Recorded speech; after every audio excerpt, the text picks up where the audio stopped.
Hey, what's up, everyone? Appreciate anyone coming and hanging out and just chilling for a bit, doing some Slay the Spire. And just as usual, anyone hops in, wants to talk about anything pop culture related, whether it's like recent movies, stuff like that. Definitely open for that conversation as well. So, and also anyone watching in the future with the VOD, appreciate you as well. Definitely welcome to join streams in the future. I probably need a more expected schedule of doing lives, but for now, I just kind of hop on when I have some time and feels like it makes sense. So, as I said, appreciate anyone either watching live or in the future. As I said, I'll probably play some Slay the Spire today. Won't go super long, but I figured I'd hop in to play a little bit of that. Maybe talk some other topics as well. I did wind up seeing I Know What You Did Last Summer yesterday. I'm debating if I'm going to do a review on it. I'd like to. I would say overall, just as a kind of hint of my thoughts, if you're here, I was somewhat mixed on it. I think if you're expecting a good movie, you're not going to be satisfied. If you're expecting a fun time, I think you could be. So, but overall, I thought it was okay. Not the strongest movie, but I don't know. I'm curious to see if they'll actually make a franchise out of it because they definitely sequel bait a little bit. So we'll see if that winds up coming to fruition. I don't know if it's really performed super well in the box office though. So I don't know. We'll have to see ultimately. Also, being R probably limits how many people see it, even though they were kind of tame, maybe like language here and there, maybe some blood, but they probably could have gotten away with PG-13 with how, as I said, overall tame it felt compared to some other R-rated movies. So, but yeah, I would like, as I said, I would like to do a review on it at some point. We'll see if I am able to get that in. Obviously, we have Dexter once again tomorrow, so kind of recurring stuff as well. So, but yeah, let me hop on and boot up some Slay the Spire here. And as mentioned, definitely hop in and talk about anything else going on in the pop culture world of stuff today. So let me boot this up. I do at some point want to play Resident Evil 8. I bought it during the summer Steam sale with 7, and I haven't even booted it up myself. So at some point, I'll have to get around to maybe playing that on stream. So let me, but for today, as I said, we're going to do some more chill Slay the Spire type stuff. Let me turn on my audio as well. I don't know where these levels were at. Hopefully they're okay for the gameplay.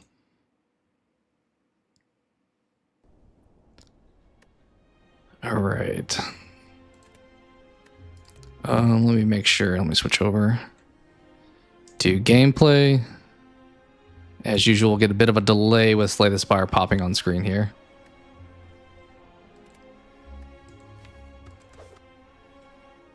Normally I have to like do a few things in here for it to transition over.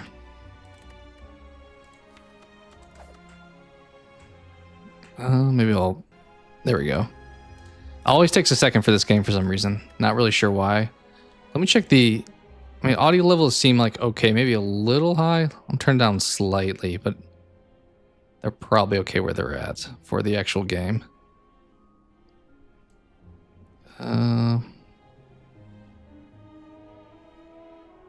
Yeah, we'll go like right there maybe. All right. Let's see what the daily climb is. A lot of times they're pretty lame, but if it's a good one, maybe we'll jump into it. Yeah. This one seems like not very creative. Like anything where you're starting with 50 random cards, I'm like, okay, there's strategy get like thrown out the window at that point. Also, we're getting relics instead of cards, so it's gonna be pretty easy, even though we don't have much strategy. So let's probably not do the daily for today because it's just kind of randomness and doesn't really. I think those are less fun to play and probably watch, in my opinion. I would guess. We'll probably continue what we did previously, just trying to beat the heart, but not doing the ascensions attached to it. So let's defect or silent, I'll say one of these two.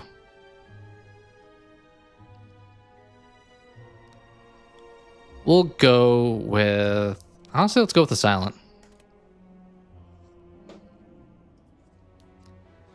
All right. These are kind of rough starting things, honestly. I'm leaning towards just taking the health. Because, I mean, that's I guess I'm getting to choose. It's not random, so there's a plus there, but I think we'll just probably take the health. Not very exciting. All right, so we probably want to hit you, but not a lot of rest stops until way after. We'll give it a try.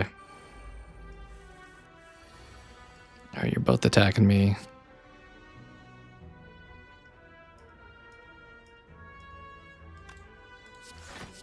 I think we'll just play it pretty safe and do that. But yeah, as I was saying, the new I Know What You Did Last Summer, I feel like, I don't know, it felt like a little bit like unnecessary of a comeback, but it's fitting for like a summer, like just kind of turn your brain off, have a good time type of movie. Grab Blade Dance. Okay, we'll grab you.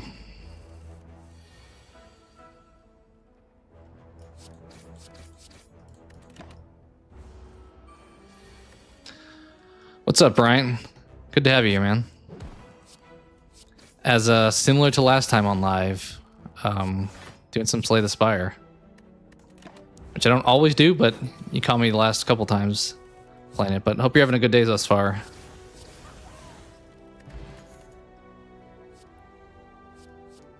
Any exciting like week plans? Or I know I mentioned at the beginning, I don't know if you're into like movies at all, but I do a lot of that stuff on the channel as well. Awesome. But checked out I Know What You Did Last Summer yesterday and kind of talked about it earlier, but was a little mixed on the quality of the movie. There was a lot of conveniences and things that didn't really make sense or work, but I think if you're able to not be critical, you could have a good time with it. We'll take a card away. You want to watch Superman? I didn't wind up going to see that. I figured I'd catch them on streaming. I try my best to catch like most of the horror movies out in theaters.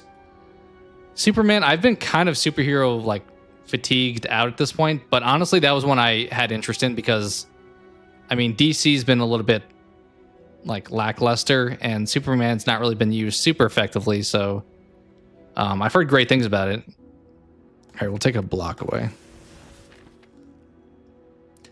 Yeah, I'm thinking, I mean, we'll see how like effectively it is going forward, but it seems like whole like James Gunn's universe of things. Yeah, I think it makes sense to give it a fair shot. It'll be interesting because aren't we still getting like the Batman, like Matt Reeves, I think is the director for that movie. I think he's still doing the Batman, but we're also gonna get James Gunn's Batman going on at the same time. So it's kind of strange that they're like trying multiple Batman. I know he's like a really popular character, but it's odd to do like same time release different like universes for that character. I'm tempted to poison stab. I'm gonna turn the audio down on my side just a tad as well. Maybe I'll turn it down here too.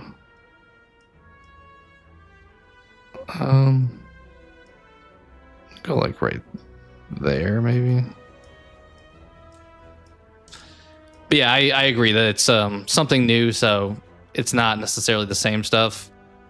Seems like they took a different tone with Superman 2 with making him a little bit like more positive. I feel like the criticism of the DCEU Superman was like it was a little bit darker. I'm tempted by poison stab, but I don't. It can get rid of artifacts. I think we'll skip though. But yeah, I mean, I've heard great things about Superman as well, so seems like you can't probably go wrong with going to see that at some point. We'll take a little bit of damage here.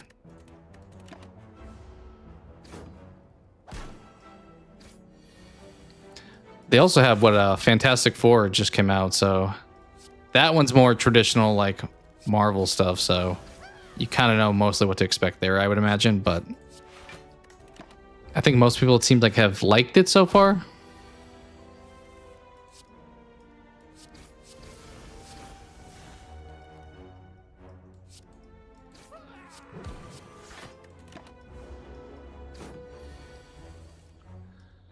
All right, we gotcha.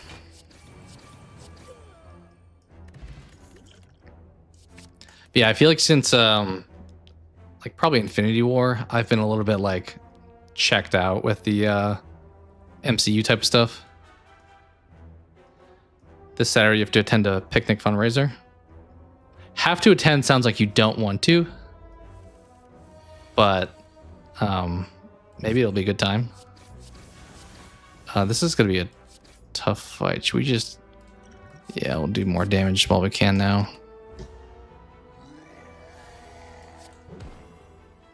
Downside for the skill setup against this guy is it's gonna make him stronger. I think without ascensions we probably are okay. We have to kill him like in the next couple turns though. Ooh, that's a rough turn. Do we choose to make him stronger here? No, we're not going to.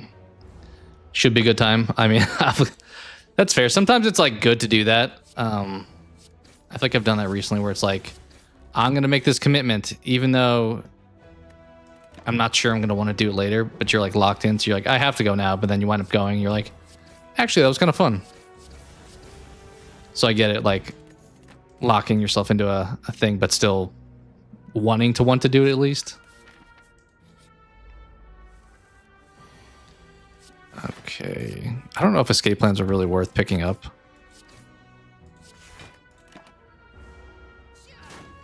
Oh, you wanted speakers? I assume it's similar to what you mentioned previously with like the county stuff, or in that ballpark. But if not, it sounds like you at least probably speak pretty frequently. I don't love that, so I'm sure you'll do great.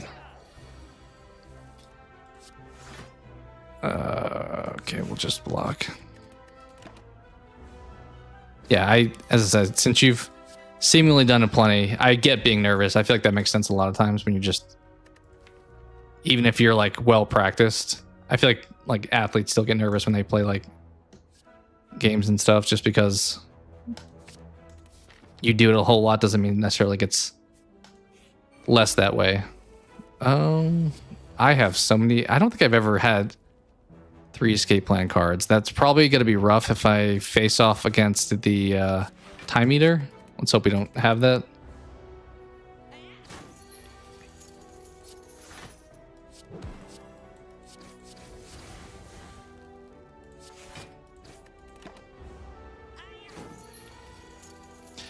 Yeah, I get that. I mean, fighting games in general, I feel like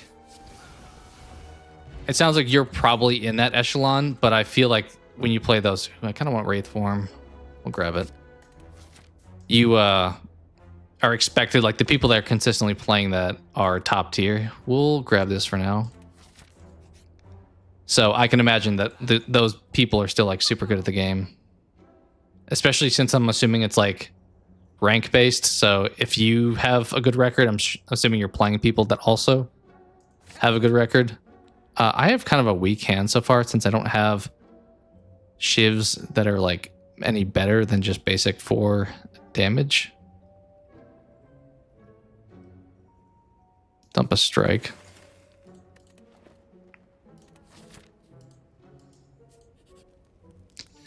You have a Discord server of over 200 players, most of them play. Nice. That's a pretty strong community then. Especially if it's like mostly one game. We need to heal.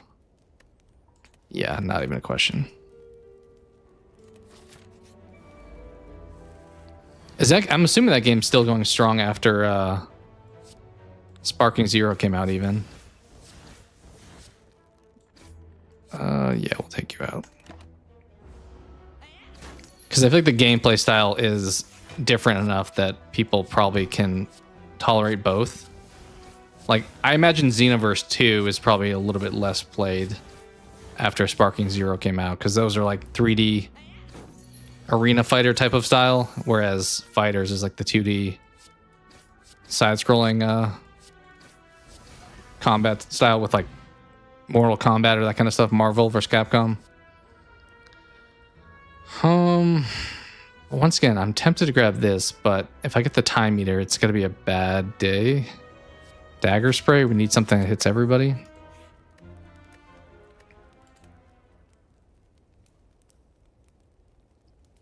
Maybe we'll upgrade dagger spray.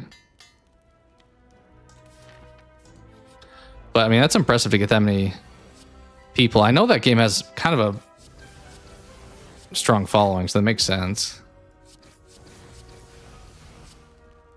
Got it. But I think we talked about it last time. I enjoyed the game, but it feels very like, to have fun, you have to like know all the combos and stuff like that. Back flipper, leg sweep.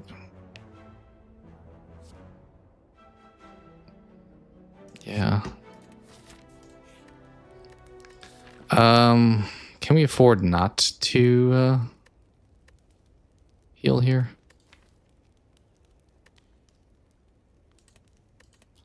Let's make Wraith Form 3.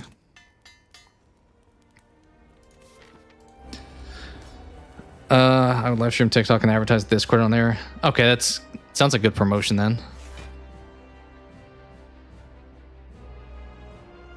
Yeah, I think that's the part that probably takes the most like practice, is doing like character swap outs at the right time and stuff like that, and like character like finishing combos, I imagine, with like multiple of your team coming into fight. I think the hard part with those games is you can get like juggled hardcore. So if somebody's just like, I probably should have played the other one. If somebody is like extremely good, they're just gonna like keep you in the air and you're just unable to stop their combo. I don't know if there's ways out in that game, but I feel like that it is one of those style of games where it's like, what's the DC fighting game, Injustice? It's kind of like that. I feel like when I played that, you just like juggle a character in the air and it's impossible to like break their cycle. At peak levels, it's a 2-touch game. What do you mean by 2-touch? Is that like a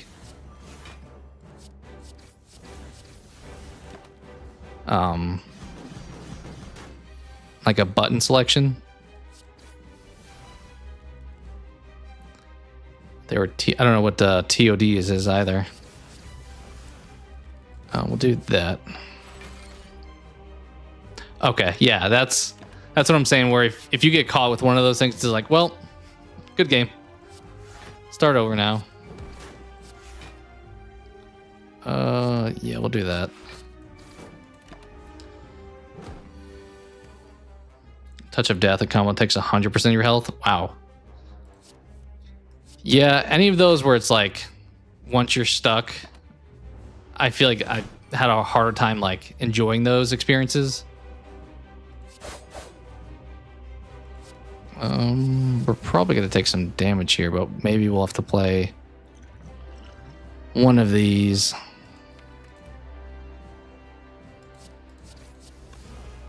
Yeah, I think we're going to do that here.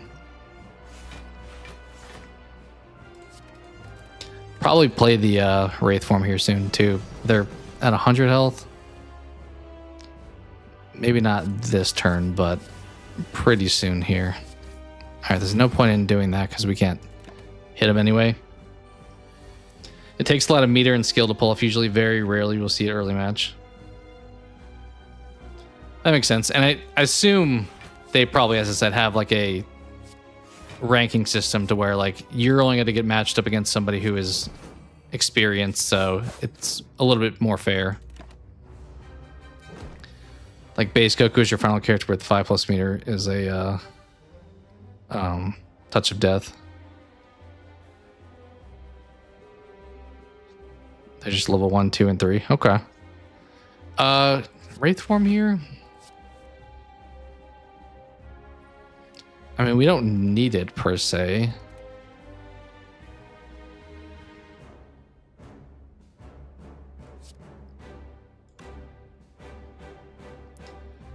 Yeah, we'll go for it.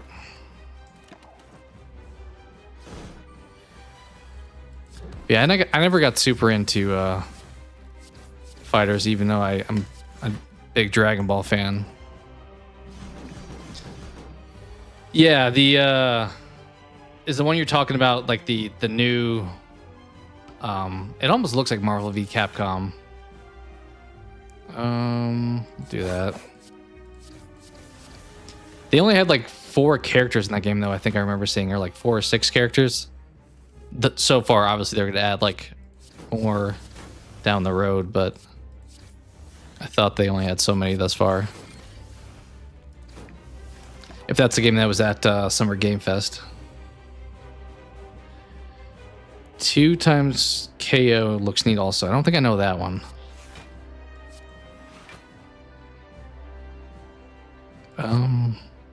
Yeah, let's just end the fight here. I'm assuming the Marvel one is the one that I've seen before. These are both not bad. We don't have like any relics, which is kind of unfortunate. I guess we do have that to get more in the chest that we open.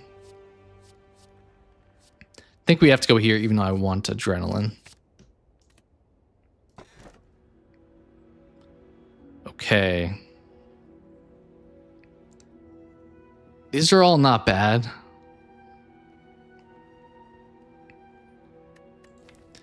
I mean, the energy would come in handy, being able to play 1,000 cuts whenever I draw it. I typically really like Sacred Bark double potions. We'll go with the Cursed Key. We'll take the energy, though. I mean, the good thing is we're getting 2 positive relics to offset the 1 negative one.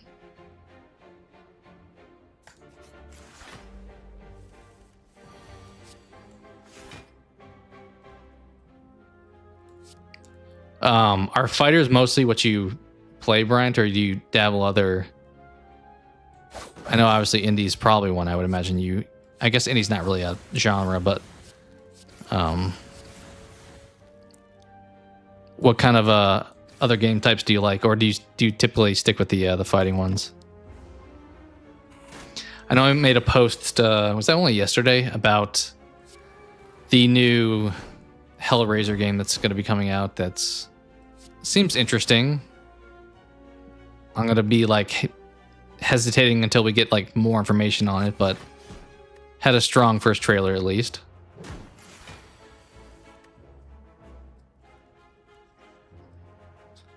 All right.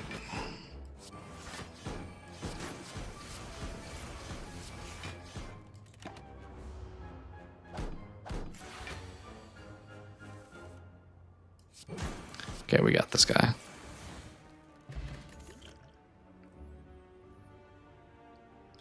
I don't really love Sucker Punch. It does.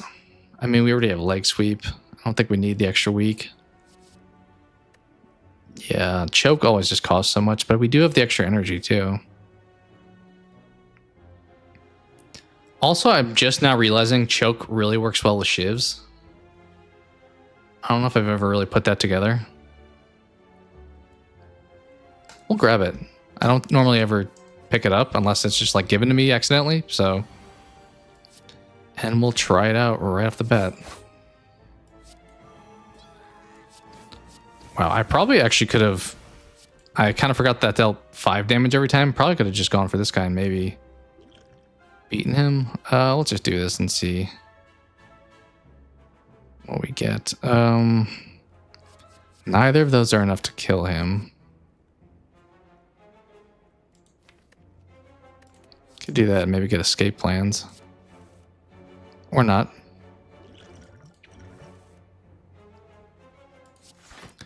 Well, at least we blocked. Better than nothing. Yeah, speaking of movies combined with games, I'm looking forward to that Terminator game coming out in September, I believe.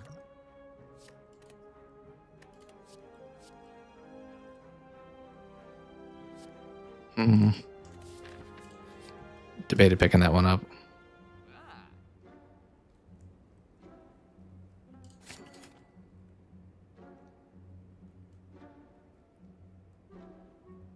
Kind of want both of these, honestly. We'll take the artifact.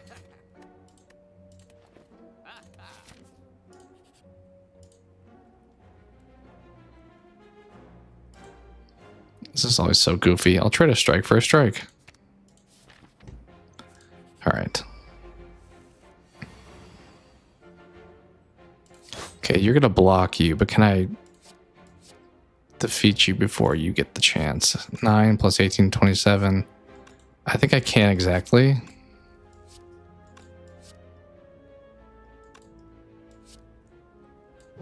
Let's go for it.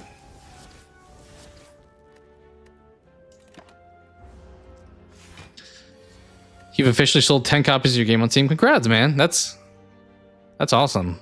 As somebody starting up, obviously on the YouTube side, I think completely different than actually probably the work it takes to make a game. But I wish that was free.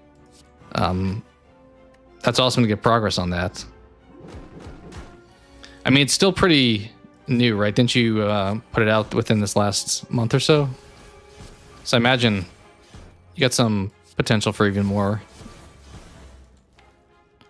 12 damage is kind of a lot.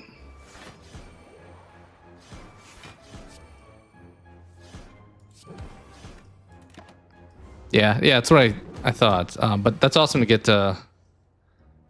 it's off the old bucket list. Was that something you've always wanted to do, was put a game out, I'm assuming?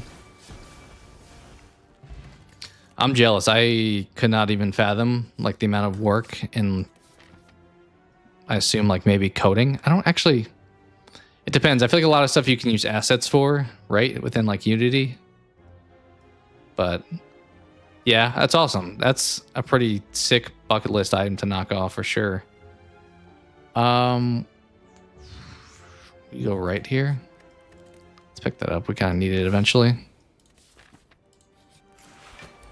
We will have to get some curses because we do have to at least get the blue key.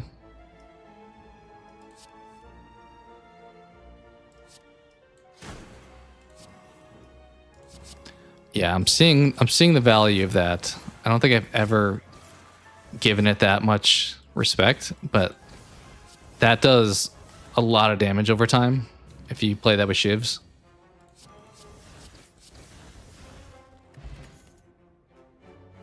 But yeah, it's funny. I feel like when you kick something off and like start it up, like with YouTube channels, the one I can really speak to, but I'm definitely like, oh, whenever I get like one sub, it's like, it's such a, like a feel good like impact on the rest of your day.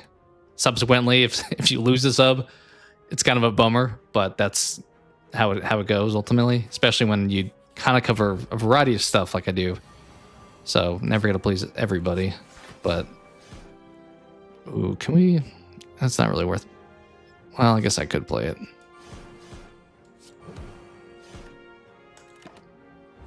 But I understand kind of the victories of seeing any growth of numbers of stuff. Okay, we're gonna let. Well, should we kill you because we'll take one less damage? Not sure that's totally worth it, but.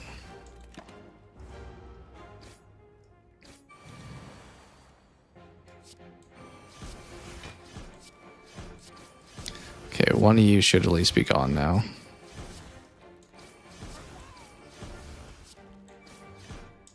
It's weird to have two different types of strikes since I did swap that one out. Kind of funny. All right, this guy's toast. Yeah, I would have that on my bucket list if I felt it was something attainable. Oh, I have to take the scales, so we'll have to hopefully get the blue key next on the third act. Yeah, we'll go this way. How much prep work did you do in putting that together? Did you have to like do a lot of research, or maybe you just had the background from like your education potentially?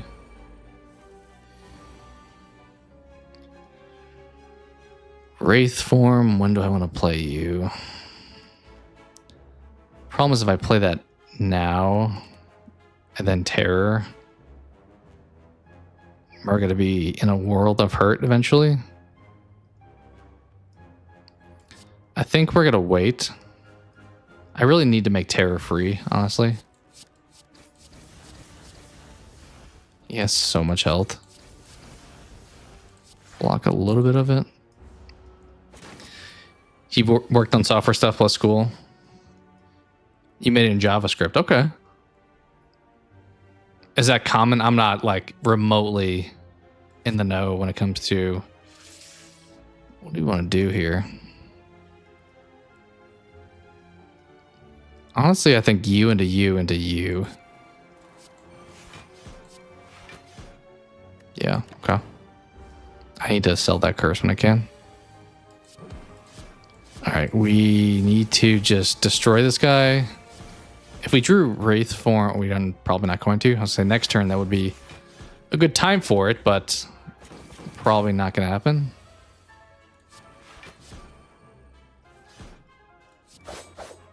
Alright, we got him. Nice. Yeah, we'll take that. We'll hit up the rest. Yeah, I think we'll probably make Terror free. Seems like a good choice.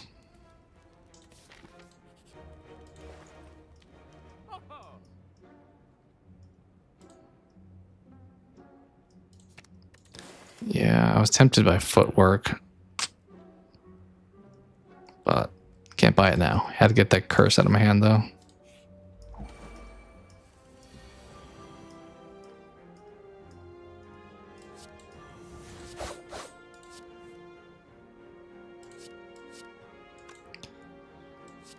$18 plus 18.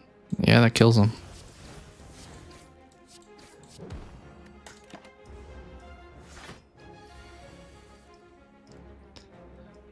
Okay.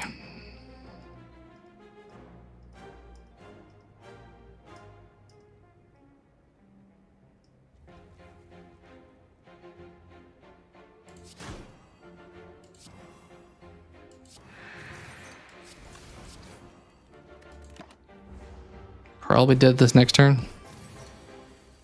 Yeah, cool.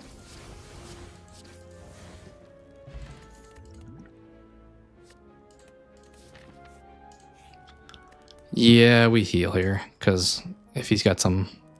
I don't think he's going to have like Metallicize without going on higher Ascensions. Wraith form drawing first turn, once again, not the best time for that. We'll take that, sure.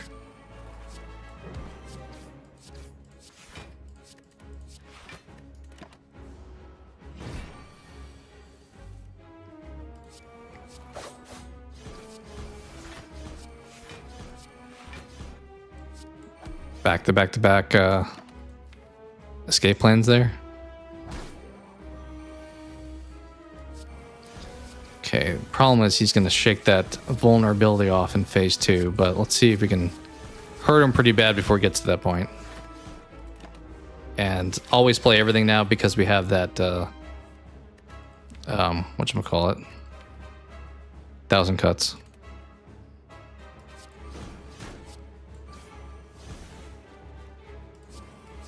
Yeah, that's probably better than Dagger Spray, right?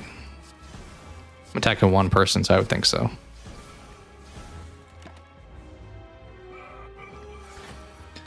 Alright, he may be shaking it off this next turn, I would guess. Which he kind of has a lot of health still. He does have 5 Metallicize. The vulnerability going away is going to be tough, but I could technically hit him with another one. Also, Wraith form. Perfect timing.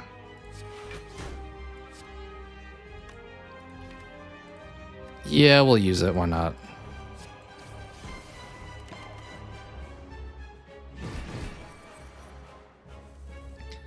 I think he's toast. Downside is we have not gotten like after image or something to really put us over against the heart, so we may meet our demise at the very least by that fight. Or he's dead. Didn't get it here either. Do we want double Wraith forms? Can't Smith. I don't think I love that. I think I'd want the option to Smith.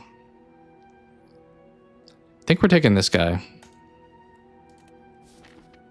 I never know if that's actually better than the original one. I feel like with the other characters, it's definitely an upgrade, but this one's like, okay, you lose out on the benefit of turn 1, but you get the benefit of later. All right, we need to remember try to grab the blue key, unless we have no chance of beating the heart, which does feel possible. Does feel possible.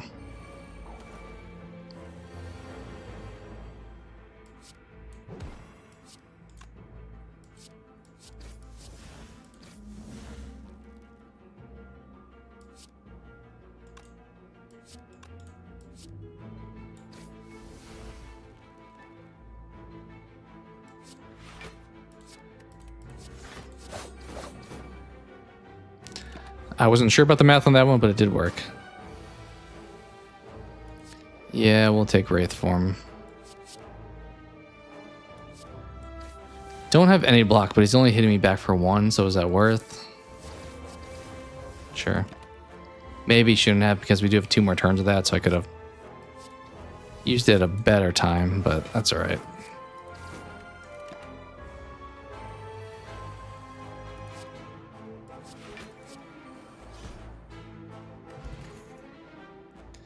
Do we want a second terror for like phase 2 of bosses? Probably not. I don't think so. That's not one that helps me against the heart, so. Okay.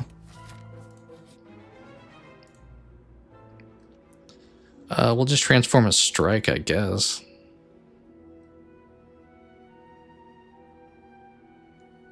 I'm curious if I transform a blue card, is it going to give me a blue card? I don't think I've ever tested that. I assume it's going to give me only like silent cards, but I think this is technically from the defect. Kind of curious, so maybe we go for it. Yeah, it looks like it is my cards. Not a great choice there. I don't really do a lot of discard stuff. So maybe I should grab some of those now. We definitely need to pick up accuracy because we don't do much damage without that. Prepared is where the discard could come in handy. Who are we facing? Okay, so don't love that. Can't get crazy with the power cards. We're just going to grab Backstab and move on there. Should have played that first.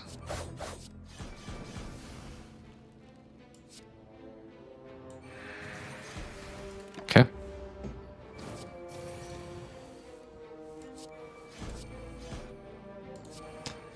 I hope we can beat you. Kind of committed to it. Yeah, all right.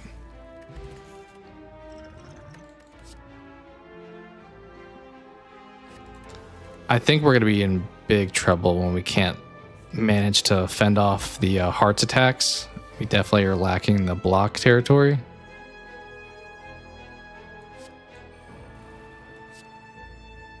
It's at 18. Maybe we do that and not play Wraith form.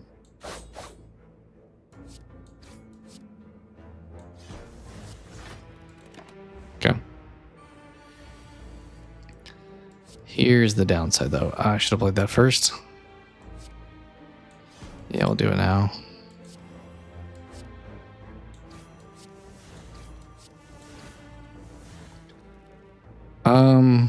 Should we double defend? That Wraith form kind of would have been nice right about now, but it's okay. Oh, now they gave me my other one, but we're going in for attacks at this point.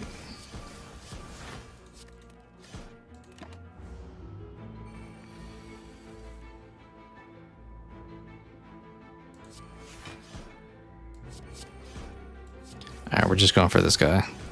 Yeah, nice. Huh, once again, I kind of am always heavily reliant on after image for the heart. And we are just not being shown that. Yeah, we'll do this. So that way when we play it against the awakened one, it's worth our time. Okay, so we're going for the heart. We just don't have a whole lot going for us. Also, I don't think that was worth taking that curse, because that curse is such a pain. Yeah, that's going to be tough to deal with when we're trying not to take damage by playing shivs. You know what? We'll upgrade here. We'll do the Wraith form. Ideally, I don't play those until phase 2 of the boss on this act.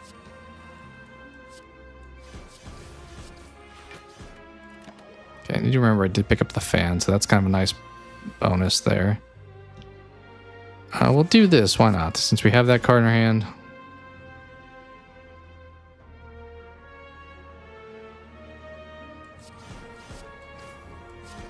What's up, Eli? How's it going, man? Hope you're having a great day and a great week thus far. just figured I'd hop on, play some Slay the Spire. Kind of chill stream. Was talking some... I know what you did last summer earlier. Wound up seeing that yesterday. Did you end up checking that movie out? Also, this is not a great time to draw that. You know what? We're going to throw this.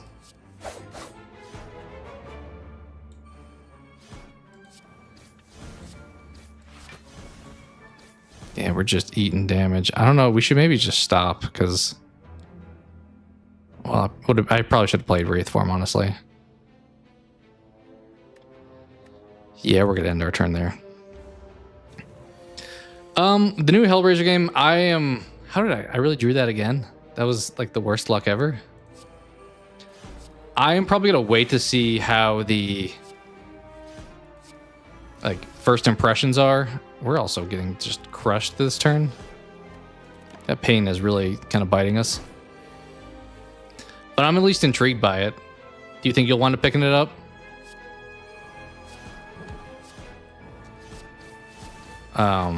I'm not the biggest fan of who is it? Boss Games, the devs behind it, but the trailer definitely sold me quite a bit. So yeah,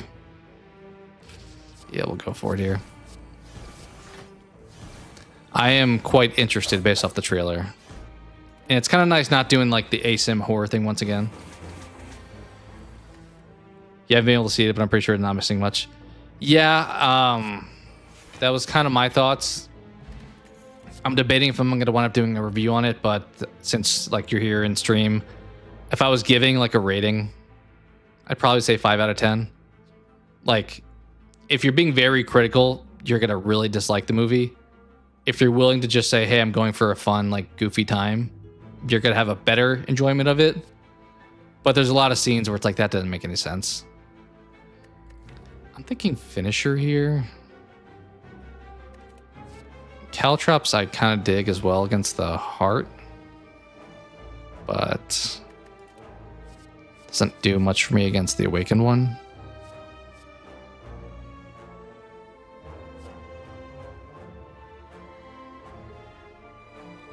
Yeah, we'll grab finisher. Go left here. Sounds fair. Yeah, I think that's... I keep drawing this card, dang. Mostly been people's opinions is it's like... It's an okay movie, but... I think you have to have like low expectations of like... how seriously you need to be taking it. Yeah, we'll do that. What's up, Chris? Do you think we'll get a small cameo of Deborah Morgan in Resurrection episode 4, 5, or 6? I don't think so. I don't think Jennifer Carpenter is coming back for this season at all. We'll see maybe in future seasons, but I think the fact that she like has not been on any of the promotional stuff, she didn't attend like any of the red carpet stuff. Like we had seen, what's his name? Desmond Harrington, the guy who plays Quinn, at like the events. So that kind of made me think, okay, he's going to be involved. But Jennifer Carpenter, I'm pretty sure she's actually made some like quotes about it too, that she's not involved in Resurrection at all. I'm hoping maybe in future seasons, but I don't think we'll get her pretty much at all in this first season. What are your thoughts, Chris, so far on Resurrection? Are you enjoying it? I think we have to grab Cloak and Dagger here. Did a 10+ hour live stream last night. That's impressive. I think I've done one of those when I was playing this previously. I wouldn't recommend it. I think the reason I like stuck around, it seemed like there was a decent number of people hanging out. So I was like, okay, keep going. But I don't recommend it at all. I would recommend taking breaks if you're going to do that for sure. Like, hey, I'm going to get up for a few minutes and I'll be back. But that's impressive.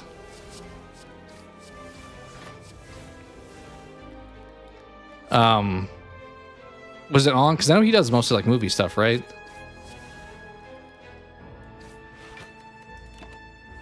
$10 hours is insane. Okay, the pain is the pain of my existence at this point.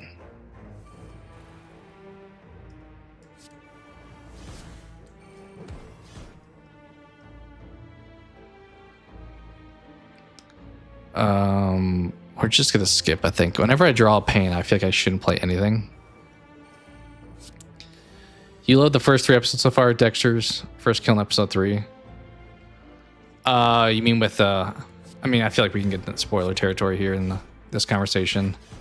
But with the Dark Passenger, I thought it was good overall. I was surprised, like, people loved episode 3. And don't get me wrong, I enjoyed it. But I feel like I liked it a little bit less than the first couple episodes. Like, on its own, I thought it was decent, but when compared to like what they've done thus far, a lot of things I didn't feel like worked as well.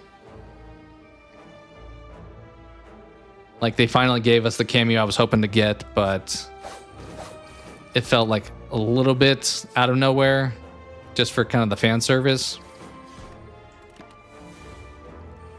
And a lot of the stuff with the Dark Passenger killer and stuff was kind of convenient, but I still liked it. I do feel like we kind of know the direction going forward. We already have 4 Blade Dancers. We shouldn't grab another one, even though it's upgraded. Yeah, we'll pass on it, I think. Well, if we had After Image, I would actually probably pick it up. I'm kind of torn. Maybe I'll still grab it. But I feel like with Resurrection, I don't watch like the TV promos for the next episode, but I kind of feel like we already know where we're going, which is a good and bad thing. You want to be like not surprised overly, because it's like, okay, that was not at all what I was expecting. But in some ways, I feel like some bit of surprise is nice. But it seems pretty obvious that, okay, we have this card again. Do we not have anything to get rid of it? I think we just have to take some damage here, because I would like to beat this guy.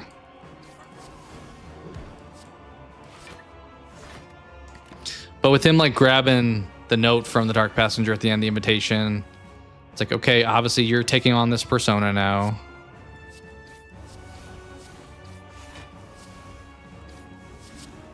So I'm just hoping like what they do next with that is an intriguing payoff. It'll be nice to finally get like the big name characters from the like promotional stuff, like all the new cast members. Yeah, I think I'm good to play that. I should have played that first.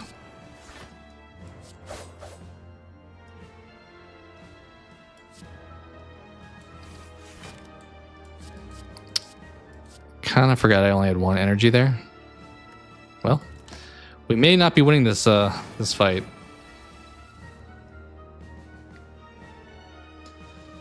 Yeah, we'll do that. We need to start getting the ball rolling with damage here.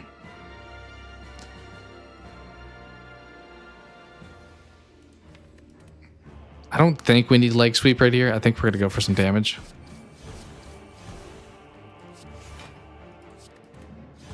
It does avoid the curse too.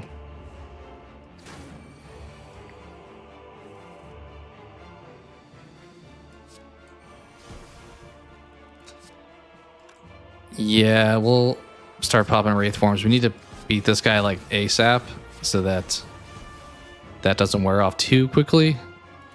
But we're probably okay for now. Really need to draw the other one pretty soon after, though.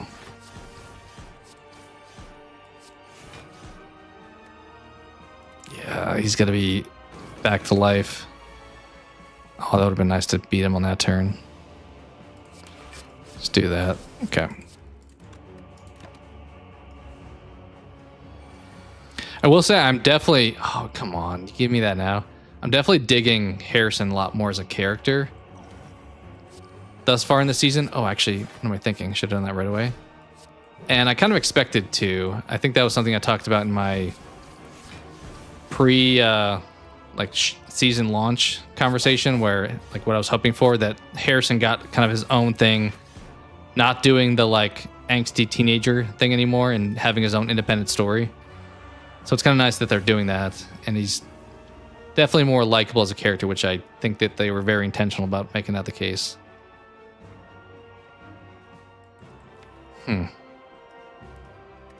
Well,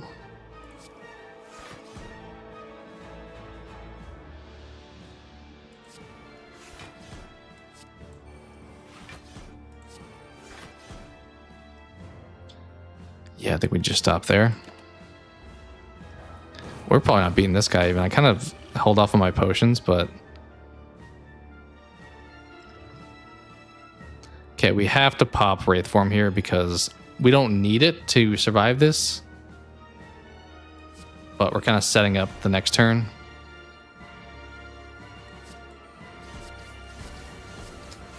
Okay.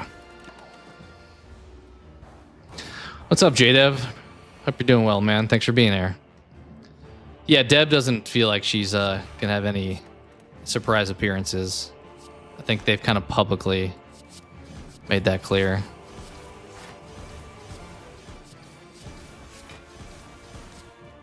I was talking about it a little bit earlier too, JDev. I think I went up seeing, I know what you did last summer yesterday. I think you gave it a 3.5? Was it that high? I feel like you gave it a pretty favorable score, if I remember correctly. Yeah, we'll hit that.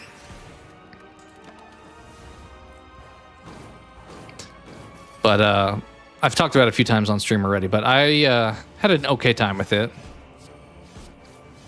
You kind of have to subvert some expectations and be willing to accept some things, but let's see. Well, we did wind up getting to the heart, but we don't have the nearly the equipment to wind up beating him unless there's an after image in this shop right here. I think we just upgrade a Blade Dance.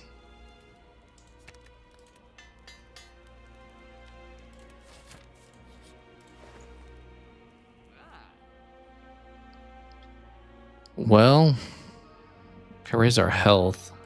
We need to get rid of this card, actually. That takes like #1 priority. Then after that, we can see.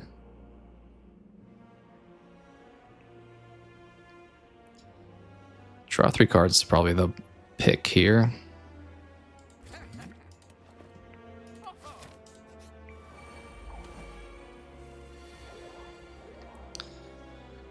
Okay. I guess we'll go for this guy. Do we dabble in Wraith Form this early?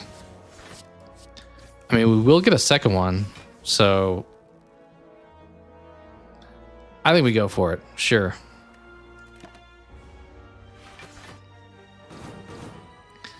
You ready to change your score to a 3 out of 5? Thinking about going down 2 points.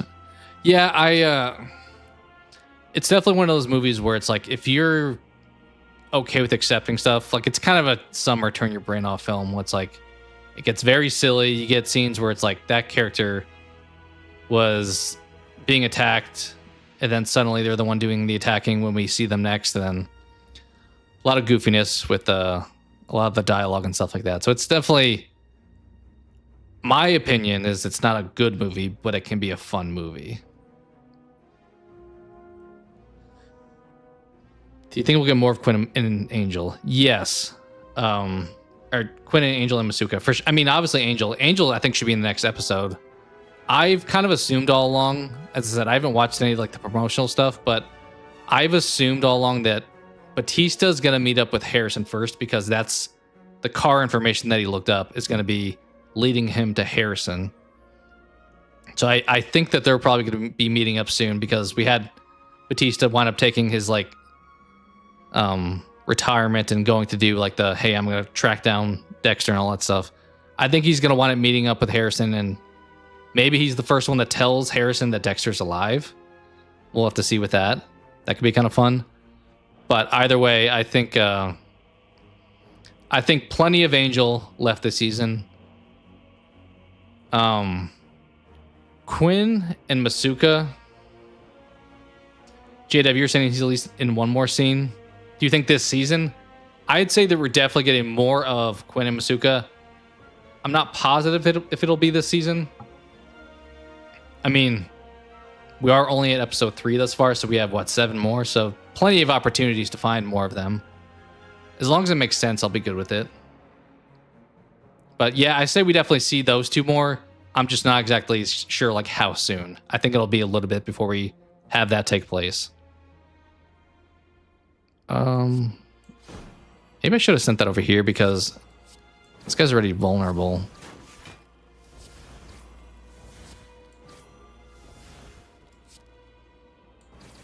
That's perfect, actually.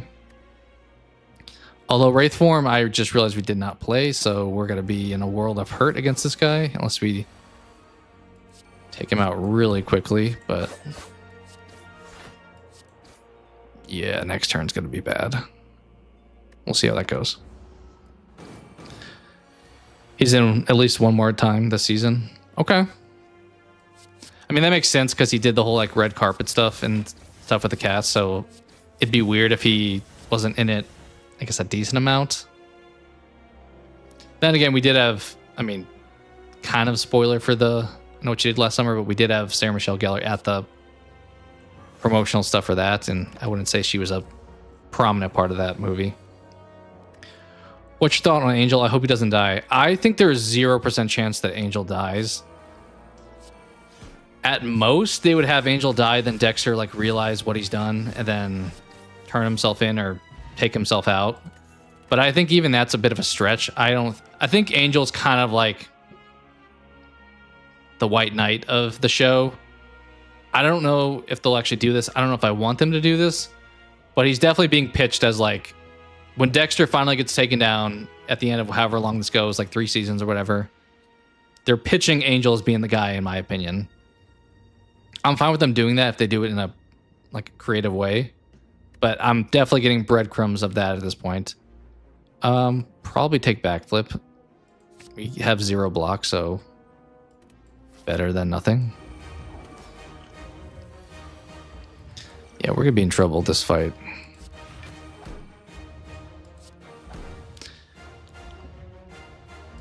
You know, I may just grab Wraith form here, because he's going to hit me for a bunch of damage here soon. At the same time, it's good to play that late, because it's only going to get higher as far as the damage he does.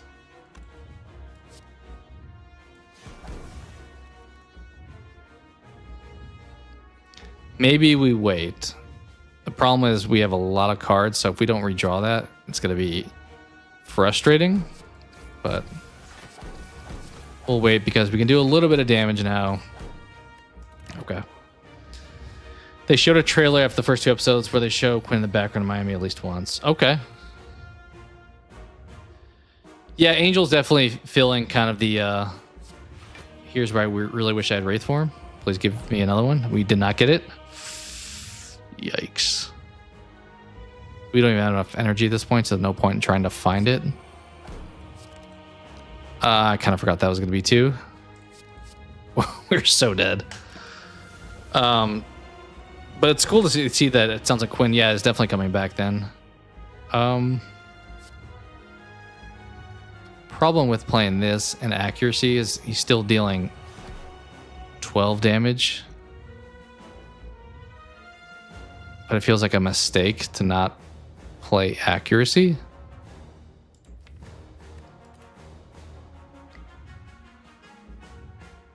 Yeah, we're definitely dead. We're gonna go with that. Okay.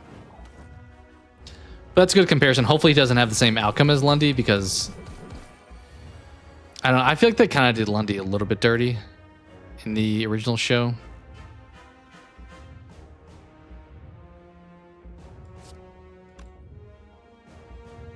Problem is if I play this, then I can't block. So we're not going to.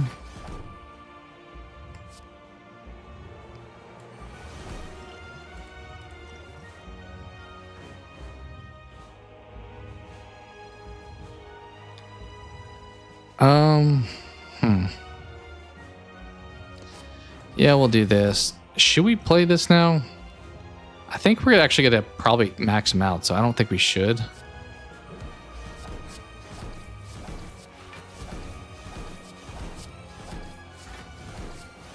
Oh, we didn't quite max him out. Actually, yeah, we did. So I'm glad I didn't play that potion. We're definitely dead, but we do have 1 intangible left, and we could draw Wraith form again. The problem is when he does that 1/12, and the fact that I also take damage when I do stuff like that.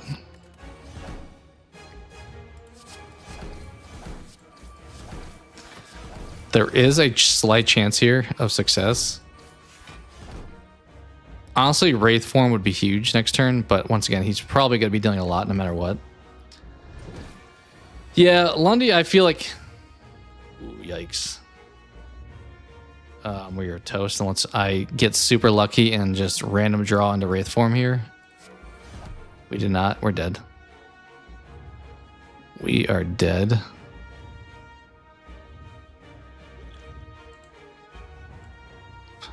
Well, let's try. No harm in doing that.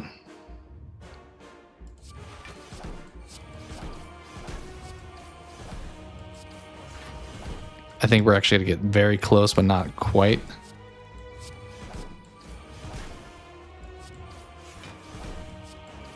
Yeah. Dang, actually, not bad considering. Not bad, I would say, overall. Yeah, I feel like having Christine be the one with Lundy. Like, if you're going to have something happen, Trinity probably would have made more sense. I mean, it was because of Trinity, obviously, but... And they try to go for kind of a surprise.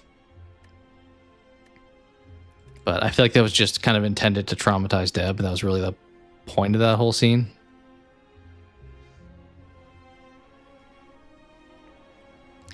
One dead character that's showing up. You mean like Dexter seeing somebody? That's interesting. I don't know if I know. I mean, I could try to guess, but then I don't know if I actually want to know the answer. I'm curious how they would do that though, because it made sense having the ghost when he was in the hospital. Yeah.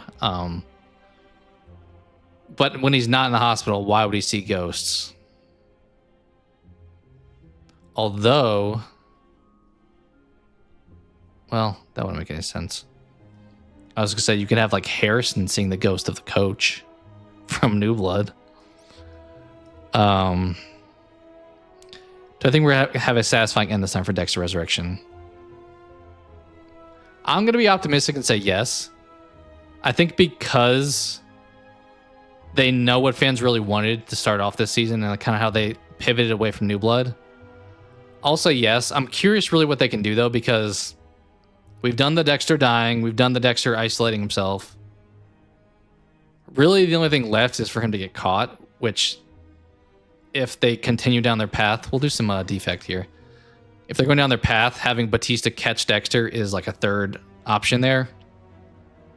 So if they did that, I think that could work as long as it was done effectively.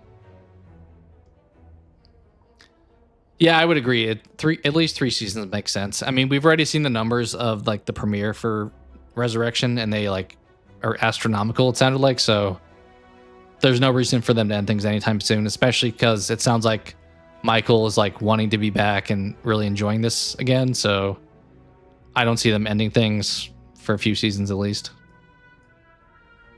Dexter meets with Hannah in Argentina. That would shock me.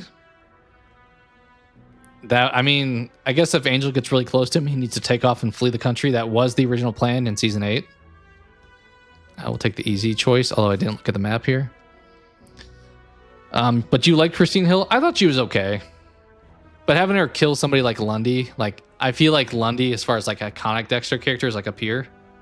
Christine's like middle of the road. She's not bad, but I feel like having one of the better, like, nice guy foes to Dexter be Lundy and have him die that way. I'm like, I'll grab self-repair, sure. They say they have 3 seasons, but if Mike wants to keep going, they have room to keep going. It's probably a good choice. I mean, if he wants to keep going and the show's still making money, I highly assume that they'll, like, keep things going. I just don't want them to probably like make it get too crazy. I've been surprised thus far. I was thinking the show was going to be sillier than it's been thus far. I mean, they kind of made a lot of stretches to make New Blood disappear, but it has been like over the top, like Broadway-esque. Like I was afraid like the New York environment would give us. But we'll see. I have a hunch. I talked about this when I did my pre-stuff as well, I think, or when I did maybe the trailer reactions. but I assume that Kristen Ritter's character is kind of like Dexter's, I don't want to say love interest, but like girl he gets close to this season. We'll see if that winds up coming to fruition or not. Yeah, we'll upgrade consume. Seeing an early screening of Together tonight. Looking forward to that. Oh, that's awesome. That's sweet. I used to do, I'm assuming, are you going to it, or do they give you like a code? I used to do early screenings a couple of years ago. Like, I guess more than a couple of years ago. Pre-pandemic, I would do like early screenings of movies, not because of like any like special like situation. It was just where I lived. It was like they promoted that to like everybody pretty much. And I was always a great time getting there to like seeing a movie a week early, and obviously having like a free ticket too was also nice. You're going? Okay. That's cool though. The only thing I didn't like about when I did that, because I wasn't like a press person, is you had to get there kind of early to get like a decent seat. Like I know when I saw Spider-Man Homecoming like a week before it came out, I got there like hours early, and they like had the entire theater filled up with press seats, and the only like common area for people was the front 2 rows. So I was sitting like row 2, even though I got there like way early. It's an early screen promoted to everyone. Okay, it's cool they do that. I mean, obviously it's helpful for them to have like word of mouth. Although it's always weird when it's like, promote the movie, but don't spoil it. They always had people like sitting outside the theater afterwards, like asking for quotes from people, like letting them know how they thought the movie was. I think the earliest one, when I saw, I may mention this the other day when I talked about that movie, but Escape Room, for some reason the screener for that one was like months before the movie came out. I don't know if it's because it was like a smaller film maybe, but that was kind of a unique situation. But I hope you dig it. What's like the status of that? Because I know, not to get in like drama of like movies, but I feel like that movie had like a lot of drama around the whole like rights of the movie, and like, was it something that was created by them, or did they steal the idea? Let's pop that. But I thought I heard some of that like kind of got squashed. Cody said it was really good. All right. I mean, I generally agree with his sentiment. Not on like everything, obviously. That would be kind of boring. But I feel like more often than not, I'm like, when he's saying something in a review, I'm like, that's what I was thinking. Like when he talked about I Know What You Did Last Summer. And I don't know if I'll wind up doing a review for it, but I checked his out after seeing it yesterday. And a lot of the points I was like, I thought that exact same thing. Like when the jock-ish character is like beating up the bad guy, then suddenly the next scene he's like getting beat up by the bad guy. I'm like, how did we go from reversing that like situation? You pay for StreamYard for a year. I'm going to try to go live at least bi-weekly. That's awesome, man. I'm definitely up for checking out your live streams.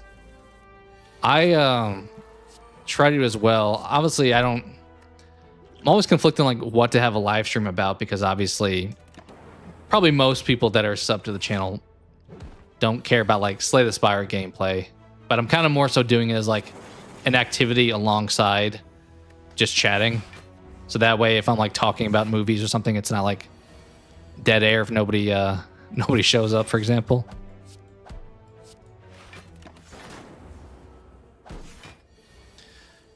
Yeah, he loved Cuckoo and you hated it. Yeah, I think there's a lot of movies where it's like, oh, that one worked for me, that one didn't. I don't know if I saw his reviews, but I'm thinking of stuff that I've like watched this year that people liked that I was a little bit like, eh.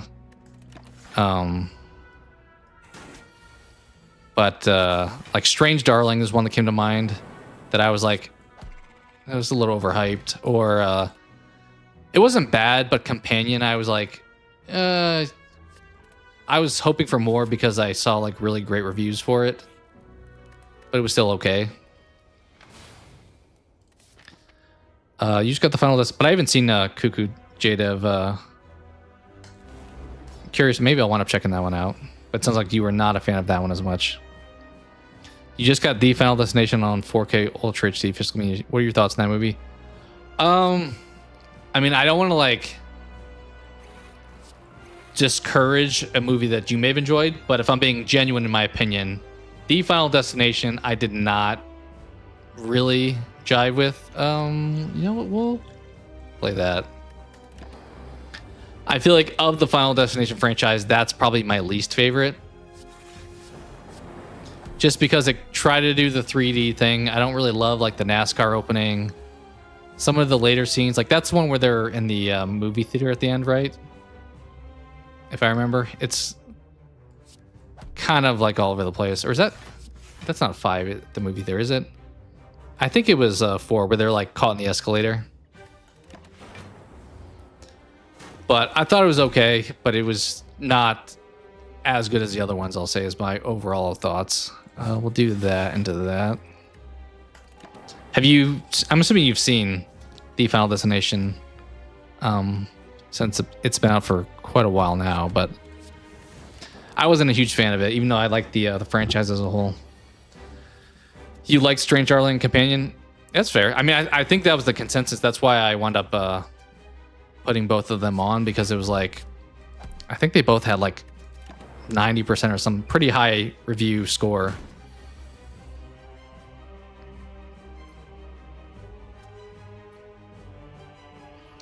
I think Jada liked the. Actually, no, I'm trying to think. Did you? I don't remember Jada. Did you? Were you a fan of Bloodlines? I can't remember what your score was for that one.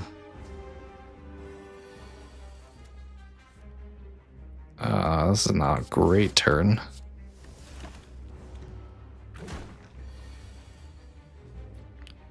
Yikes. We're just gonna block entirely.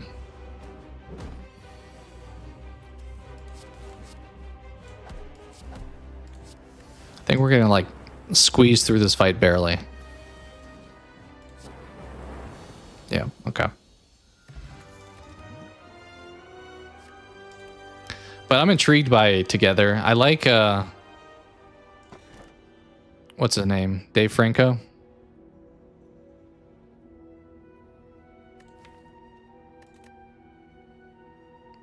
We'll take that just because the other ones aren't the greatest.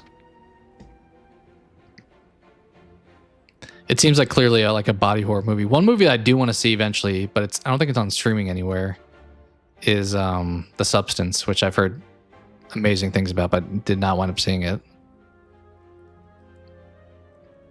I think we'll go here and go right. 3.5 out of 5. I thought that was about what I remembered you having. All right, this is not a great first turn. T. Parker loves Bloodlines. I think most people did. I did not wind up seeing the theaters. I'll probably check it out. I'm assuming it's going to be on streaming later this year, but I imagine I'll probably enjoy it. I don't know if I'll like super love it, but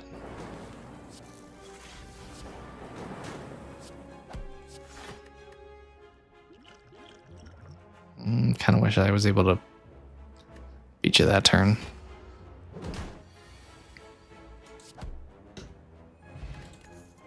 But I think most people seem to like super love it.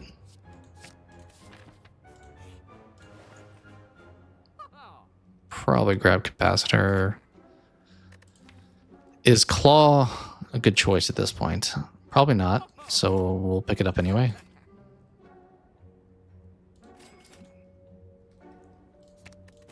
Okay, spent a lot there, but I think that was all worthwhile pickups. Just need like a scrape here, or an all for one. Go this way.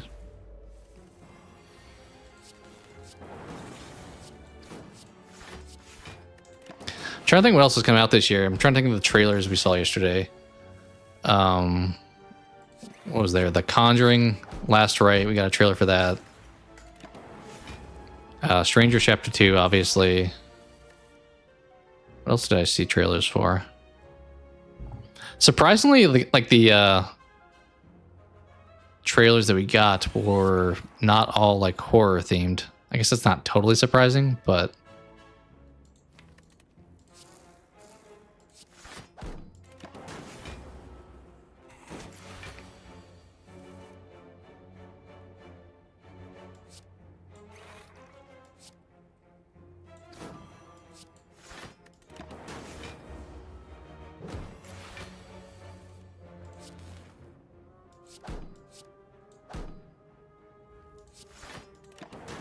Slowly fighting this guy.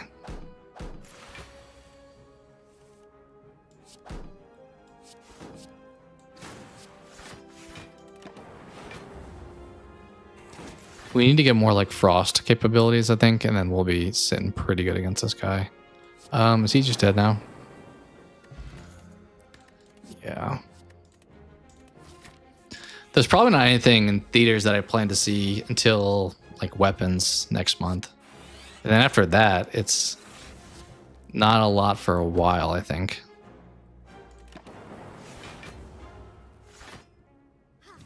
Like, I don't think there's anything else until like late September, maybe.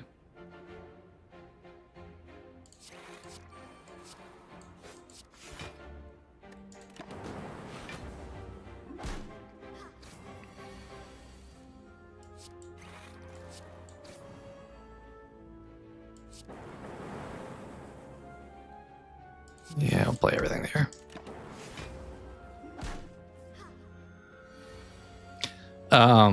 Jade Ever Chris, how do you think Stranger Things will be? Do you think you'll have like a satisfactory ending to that show, or do you think you'll be disappointed by it? I assume that since most of the seasons have been pretty solid, that they'll finish out pretty strong.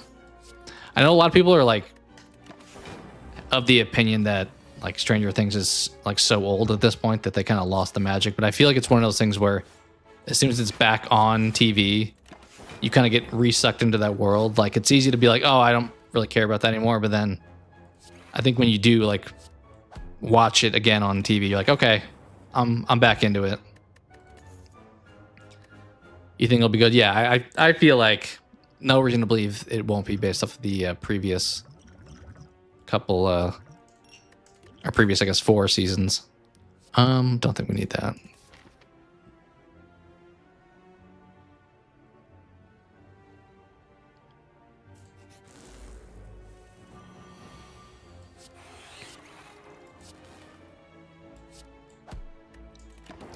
I guess a lot of people trying to speculate if like Eddie was going to make some kind of return.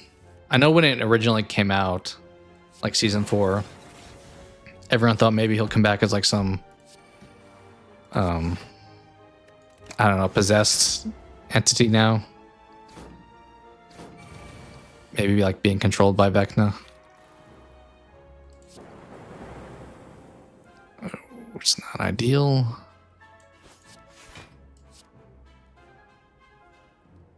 Just hit you with that instead.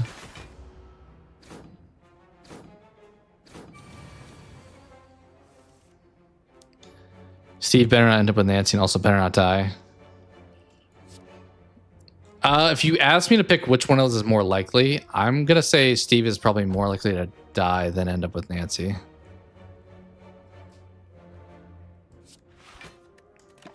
I could see Steve being like a sacrifice in the end to like have his... Kind of like what they did with Eddie in season 4. But I don't know, at the same time, I feel like I've heard them talk about like when people have criticized not killing off main cast, they're like, we don't have to, that's not really what we're going for. We're not trying to just kill off the main characters. So I could see, we'll probably not.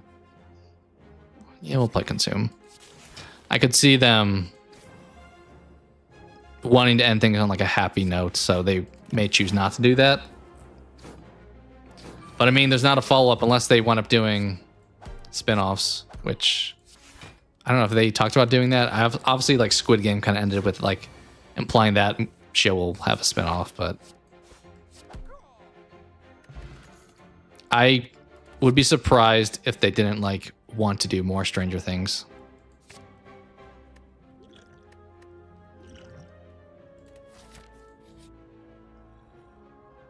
Just with like different characters, obviously, but I think that world they would. Although I don't know if how you really do that unless you just go like a different time period, because Hawkins is like where everything takes place, so it'd be hard to repeat that some other way.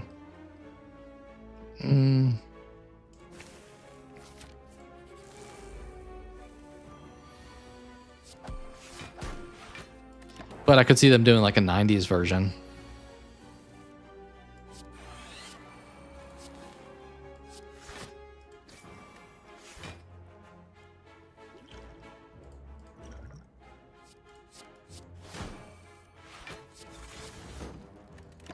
best turn. That's all right. But that's also, I guess, a good question. Do we think any of the characters get killed off, like any of our main cast? I could see 11 sacrificing herself. I don't know if I would say any of the like boys, like the young kids. I don't know if I see them doing that per se.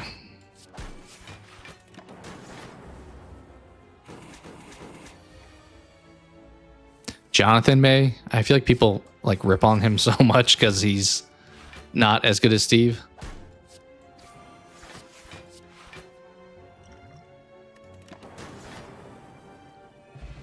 But that would give him his character some kind of purpose.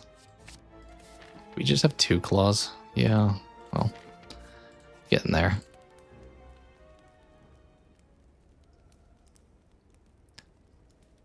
Probably capacitor.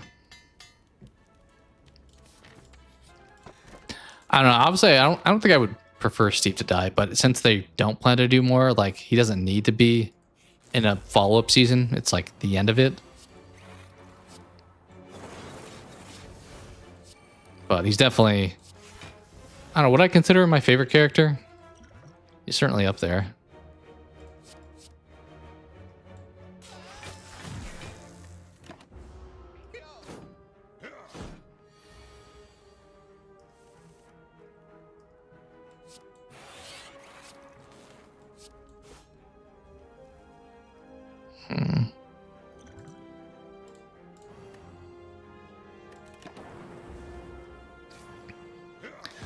Maybe that'd be a fun video to do at some point too. Jade, I don't know have you ever done that with like a top, I don't know, 10 or so favorite Stranger Things characters?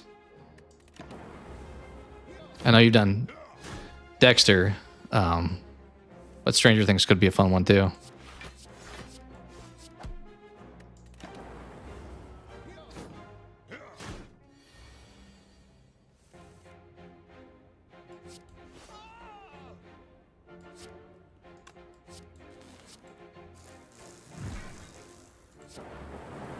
Nice.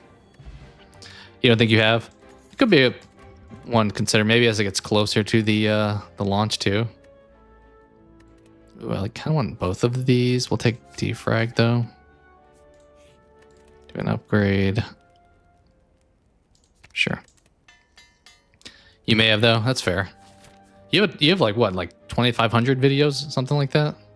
Definitely a decent number. I kind of want to face the elite, but I want to go to the rest and shop as well, so we'll go this way.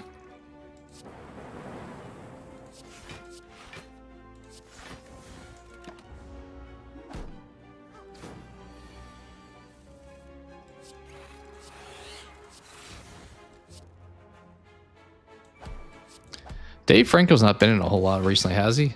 I'm thinking back to Together. You have too many. That sounds like a good problem to have. But I don't think I've seen him at all. Like, obviously he was in the like 21 Jump Street stuff. But I'm trying to think of what like Dave Franco's really been in as of late. I don't know, I haven't followed him much. I think he's done mostly comedies. So it will be kind of a cool change of pace seeing him in something more serious. It's hard to find out when the last time I didn't upload was. You're definitely consistent.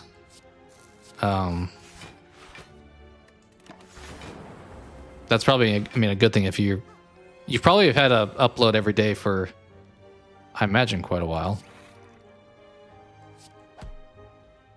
We're safe, actually.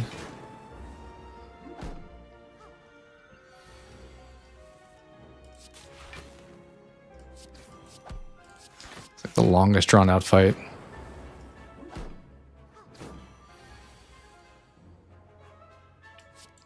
I did also start watching, not that this is remotely related to anything on the channel, but I feel like I'm not really like huge in like reality shows, but I do like competition stuff like that, so that kind of gets incorporated. But on the last like a year ago, I started like binging all like the old Big Brother seasons, and that's currently going on, which it's been a decent season thus far of that. 5 straight years with daily upload in December. I feel like YouTube should give you like a badge. I think Reddit does that now, where it's like you've had 150 days of straight uploads or straight commenting. I feel like you definitely earned some kind of like certification for that. I think the only time I did straight days of uploads was last year. It was kind of tough because I started it really late, but I did the 13 horror movies during the month of October, the last 13 days of October specifically. And I didn't like record those in advance to have like a backlog because I thought of the idea like midway through October. So I was doing one of those like every day, and it was kind of draining, but still fun. I think the hard part was I don't think I got like a ton of views because a lot of them were like older movies, but I still had a good time with it. I want both of these, but I can't, so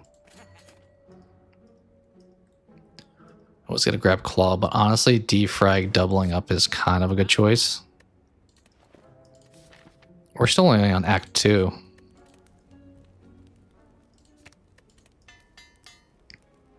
But yeah, I planned I would like to do the same thing this October with horror movies.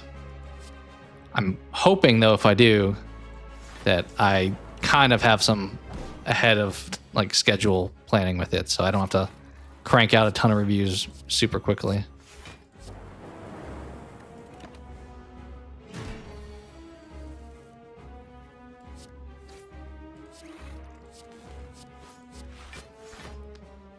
I'm debating popping the armor. Sure.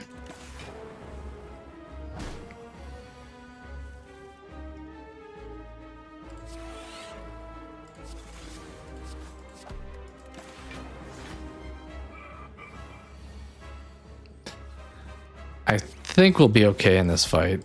We're building it up enough so we, even if we just have like one frost up there, which I guess I am realizing that we don't actually have anything frost other than our opening one, so we probably need to pick up some more. I did almost pick up that, what was it, blizzard or whatever?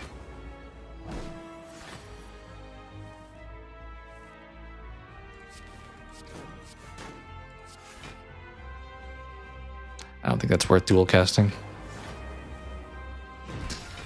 All right, he does have his 5 metallicize like he had last combat. We'll hit another consume. Probably won't do any more, but okay. Thankfully, he hasn't shifted yet. He probably will shift after this turn, I would think. Although he still has a lot of health, so we do too, though. In all fairness, I'm vulnerable though, so not great.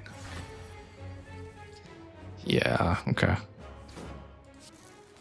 Well, we're just gonna play everything here. Actually, mostly blocked. I want to shake off that vulnerable. You know what? We'll hit another one of those. Okay. Yeah, he's dead this next turn. Okay. So, not the cleanest, but once we get those like focus numbers super high, we're pretty much locked and loaded. Reboot maybe is a good choice. We'll grab that.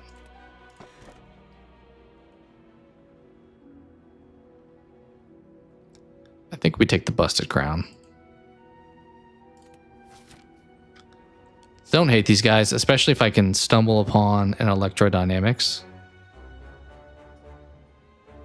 I think we're gonna go up the middle here. Okay. Yeah, we'll just take that now. We have 2 power potions.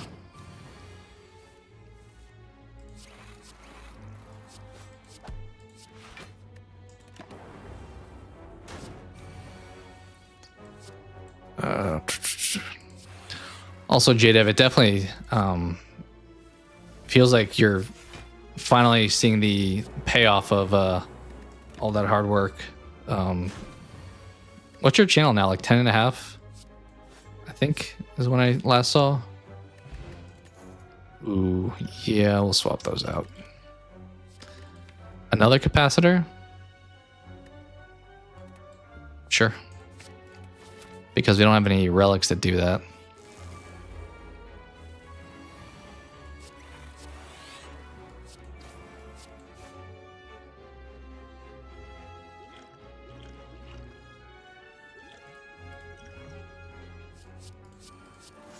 Nice. 10,800. I am quite jealous. That's awesome though, man. Hoping that just keeps continuing.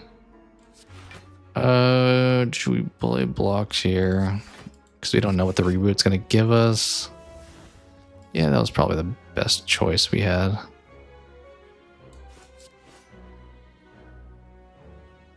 I think we block again there.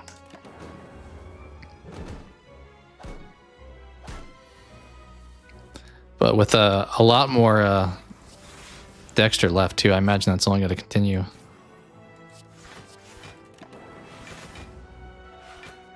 I don't think they've given us a schedule for Original Sin. I feel like this whole time I've just assumed we were going to get like Resurrection in the summer, Original Sin in the winter.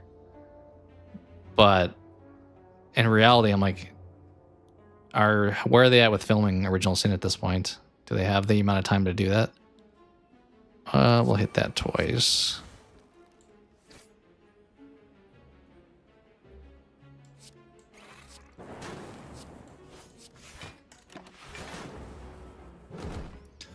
Original Sin might be 2027. Wow. That would, I mean, I think, I forgot I had double. That was a bad choice. Dexter does have like the stay power. It's kind of like what I mentioned with Stranger Things where people are going to watch it no matter what. But waiting that long is kind of, it wouldn't be a choice I would make. It's like The Last of Us, how they're like waiting until 2027, I think also. It feels like you're better off striking while people are interested. Yeah, Patty Gibson's super active right now, it feels like. I don't know what else. I know he's obviously doing like the 007 stuff, which a lot of people weren't a fan of. I don't think they knew who he was as an actor. So they just saw some guy that they didn't think looked enough like James Bond. Ooh, man, we got choices here. We have choices.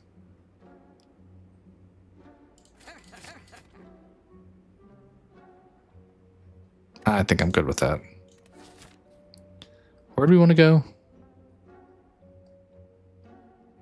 I think that way is what we were thinking.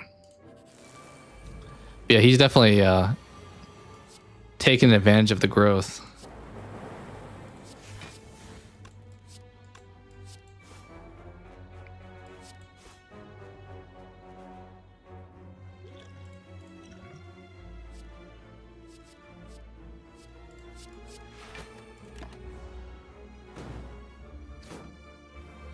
I don't know if anyone else from Original Sin, any of like that newish cast, if they've also, I don't think I really know of any projects they're on.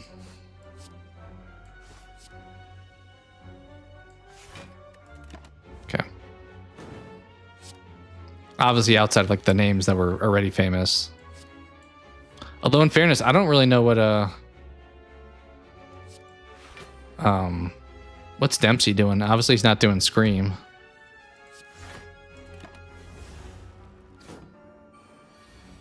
I am hoping that we get more activity with Sarah Michelle Gellar in season 2 at this point.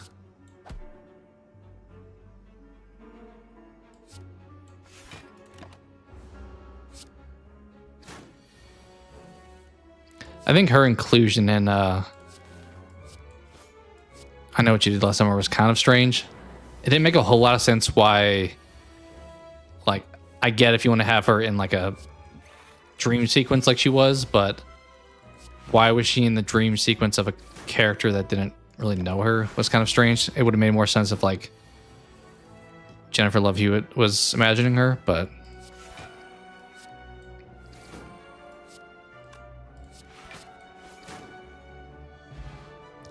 Buffy reboot, that's right too. Yeah, she's booked a bunch. I'm curious if I feel like the fact that she's also doing that makes me think that they're not gonna increase her role too much in Original Sin. But that would be kind of annoying if it's just more of the same, where it's like, I wish you had a more prominent role here. Or maybe they will decide to like have her character die off somehow.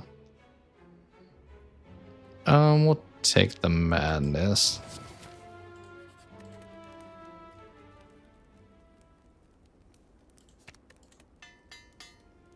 I need to get more frost stuff. I'm pretty much... That and scrape would really do wonders. Yeah, we'll take that.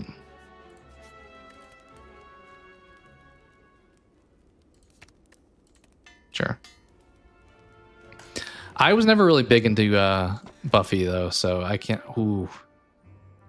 That's so lame. What did I get? Was I even remotely paying attention? I don't think I was. Man, I really want the pair, but we can't take it, unfortunately. But yeah, I was never into Buffy, really. But maybe with the reboot, I'll check it out. What's Buffy reboot gonna be on? I don't know what it aired on the first time.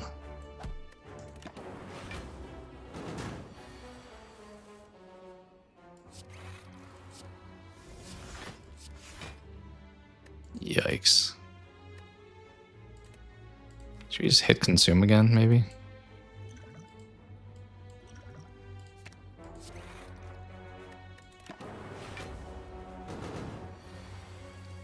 $45. We do have go for the eyes, so there is that.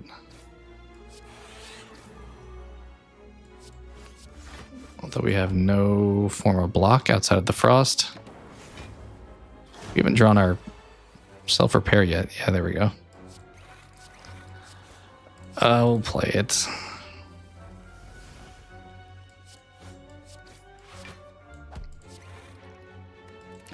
He's probably going to do another like 45 to us. No, he's not. Okay.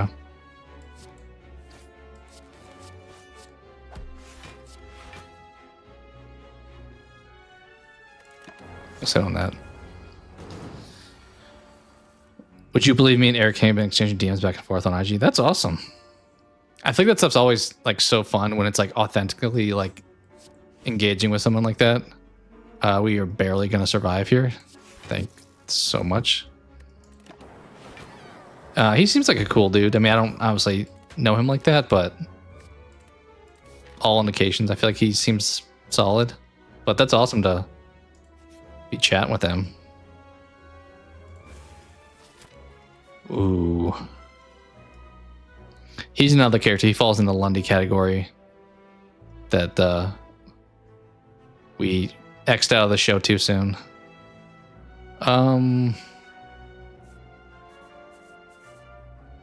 Yeah, we'll go right.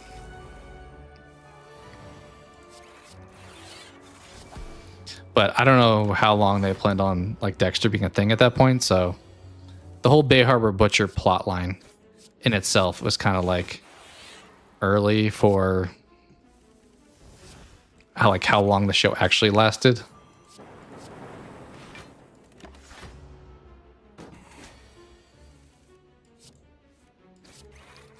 Which I do feel like in some ways at the time you don't have this impact, but like if you've never watched Dexter and you're going back and watching it now, and you have like Dexter being sought after as this Bay Harbor Butcher in season 2, it feels like it loses a little bit of steam because it's like, all right, well, we know he's not going to get caught in season 2, so it's just a matter of how he's going to get out of this, because there's no chance they're having the main character get in trouble this early on when you know there's 8 seasons of the original series.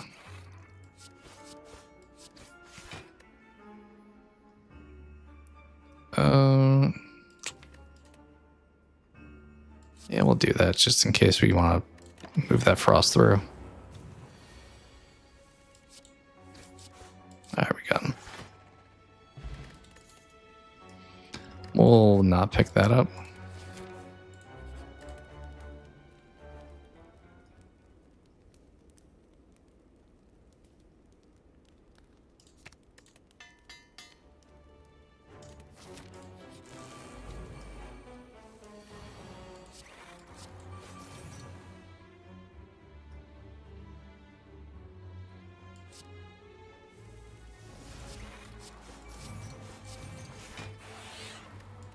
Nice.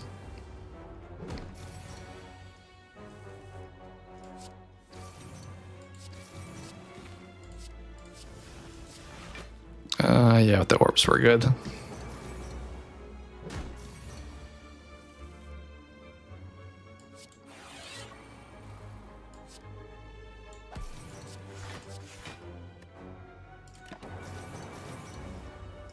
Maybe I should have played that one.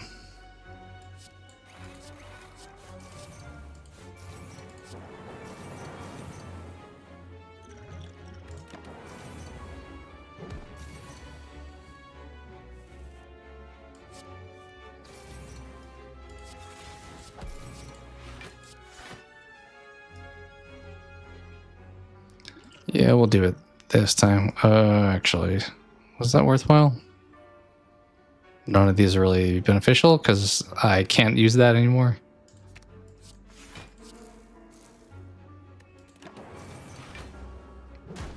Slightly less damage taken.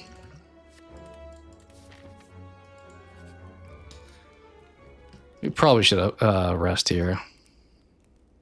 Yeah, we'll do it. Well, we have no frost outside of our one frost card, so this will be interesting. Let's try to hold on to these.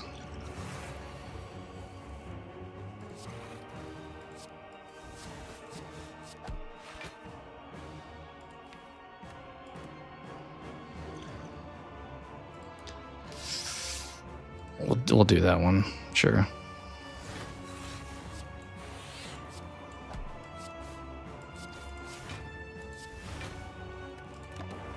Okay, not bad.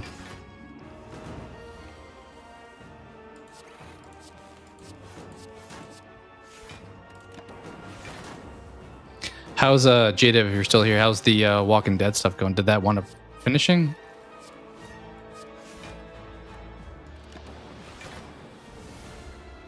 I assume it's probably over by now, because I think you were talking about that when The Last of Us was going on.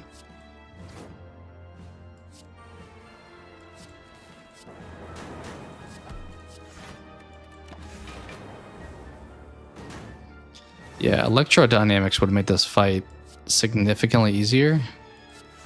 Without it, we're kind of going very slow here.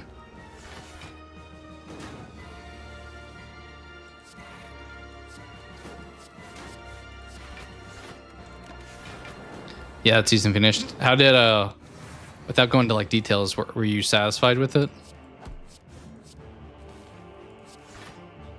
Yikes. Okay, yeah, you're definitely starting to do some damage. This guy needs to go this turn.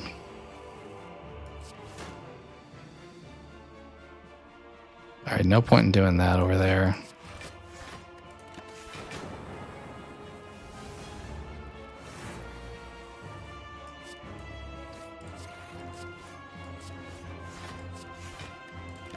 Okay, we're good. It would be nice to find some like cheap frost card in the next shop, but I wouldn't bank on it.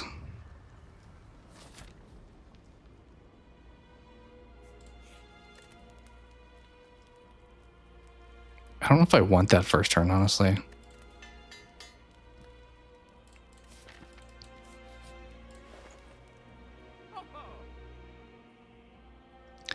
Can't afford the fairy in a bottle, which is a major bummer.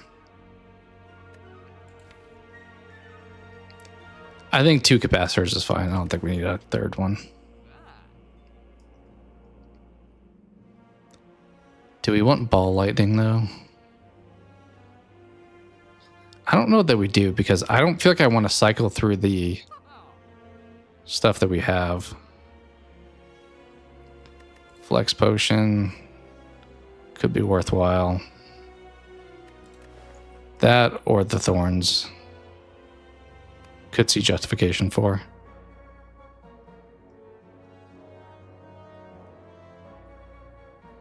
I think we'll go thorns here. It was good, but I'm getting a little bored of The Walking Dead now. I mean, I wasn't bored with it. I just kind of felt like they were doing the same things when I stopped during like season 4 or whatever it was. Maybe I should have played the strength potions, but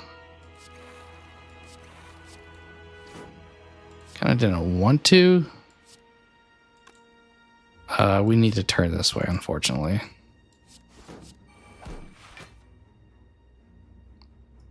Yikes. Well, can we even get to the heart? Why are you doing so much damage? I can't even turn around, actually. I think I'm dead. That's wild. I got 0 attack cards to look at him.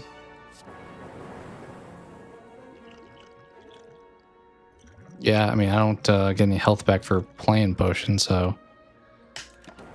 It's a rough way to wrap up that fight.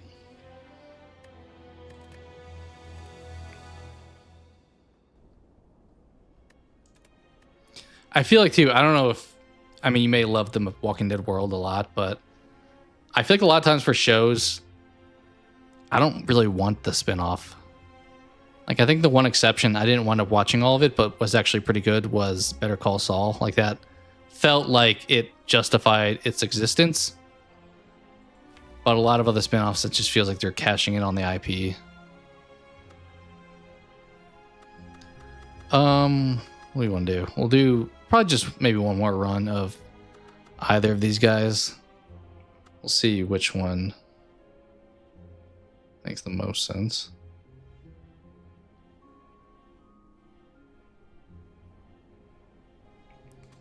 Either silent or defect.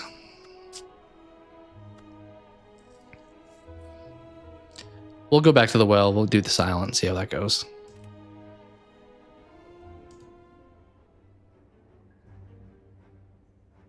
These are all bad. Wow. I don't really ever lose max health or lose my starting relic. Those are two things I'm not a fan of choosing. Random potions doesn't do a whole lot long term. I guess we're just going to pick this.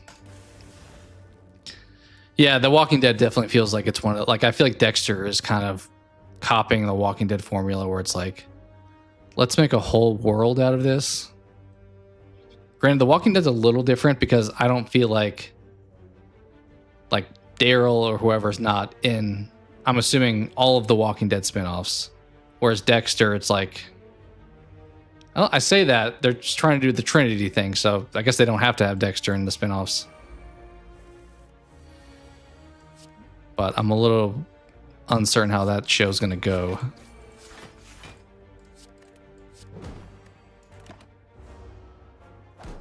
But at least with The Walking Dead, they can tell like different stories for different characters that you come across.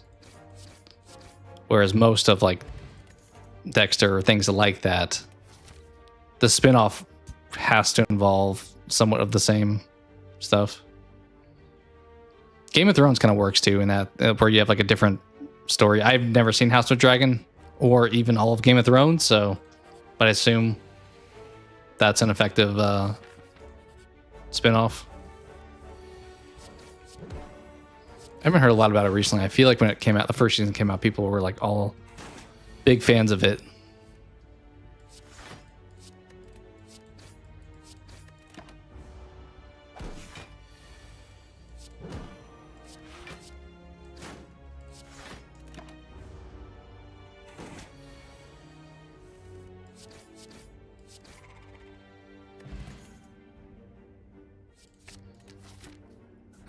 I really need them to give me the cards I'm looking for, but they've not been super accommodating with that.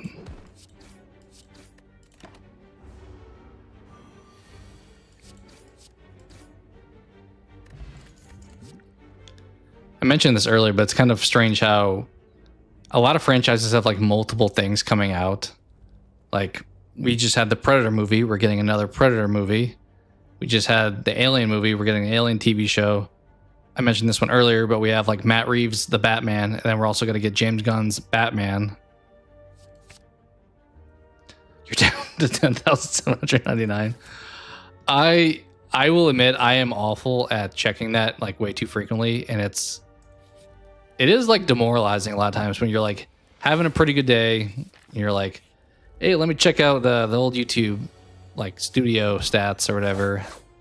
You pop it open and it's like, all right, this is where I knew I was at, and then it's like, oh, it's now one less. Do you actually still get, I guess you probably would in the studio. I think I've assumed this whole time that your number would like round out like it does when like I see it, for example, but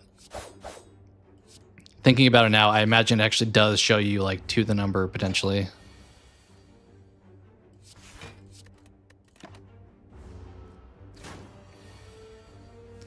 Yeah, I think I even did that. Was that last stream? I don't know when it was, but I think during the stream I lost a sub. I updated my number to have the lower amount, but as I've said before, I expect people to want to watch what they want to watch. So if for example, like chatting and playing Slay the Spire is not your cup of tea, I fully get it. Also, I kind of forgot to go for this guy, so we'll have to do that on the second act.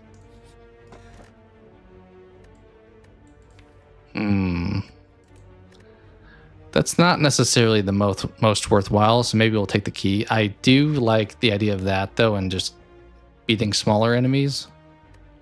But we'll take the Sapphire key. And do some upgrading.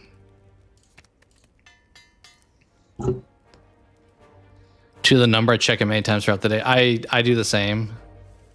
It's probably not, like, smart, like, healthy, but it's hard not to be curious and wanting to see like positive results.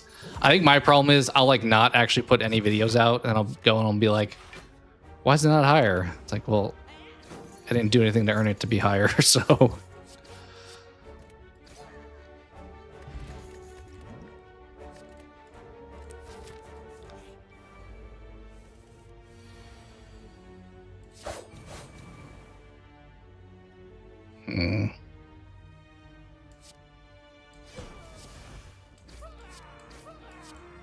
Nice.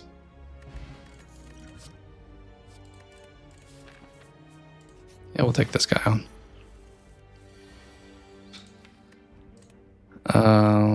Yeah, go for him. Why not?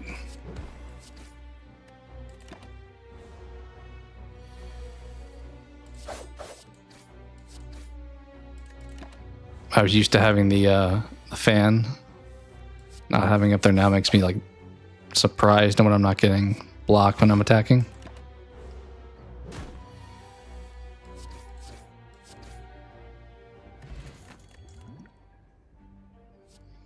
Do we need that if we already have dagger spray? I don't know if I don't think we need it, honestly.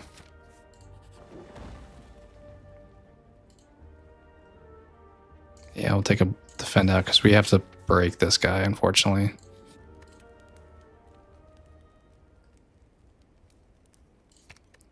I did the bad choice of grabbing the power card that doesn't do anything until I get shivs, but I could not help myself.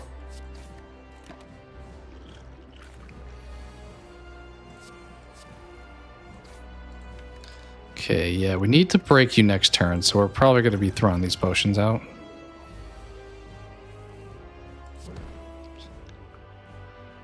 Although, am I better off just blocking here? I think we're going to do that.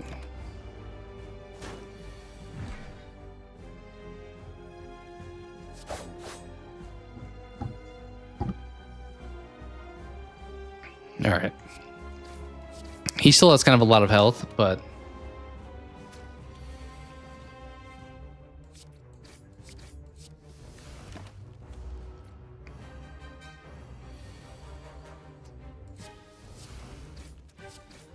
what's JDave, if you're still out there, what's your most anticipated movie still this year? I Was thinking the other day, because I do think the next thing I'm considering seeing in theaters is weapons.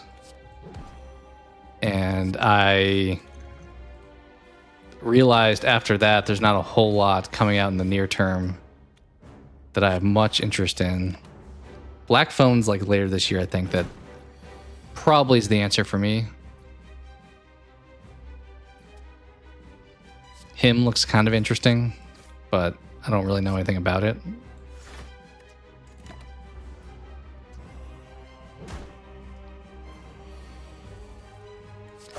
I do feel like there's not as strong of a releases this year for the Halloween season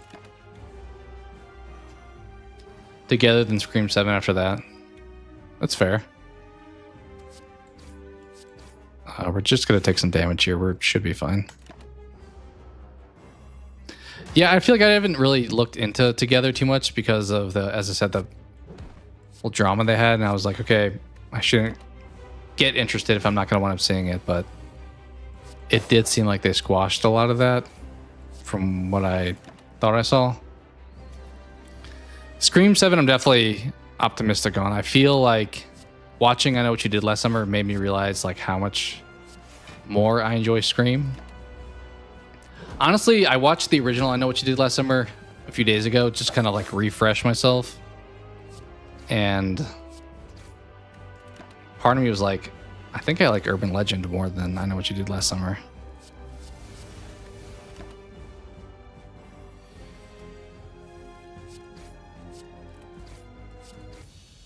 Which obviously kind of did the same thing as far as a whodunit. These are so bad. Well, if I'm going for shivs, I don't really want this. I think we'll just take this by default, but it's not my favorite.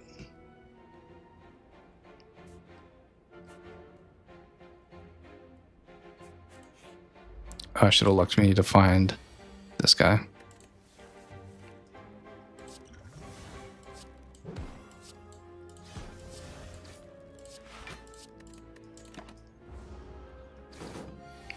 There's a bunch of other like action stuff I think that's coming out. I don't know if it's this year, but like, what do we have? Like the Running Man.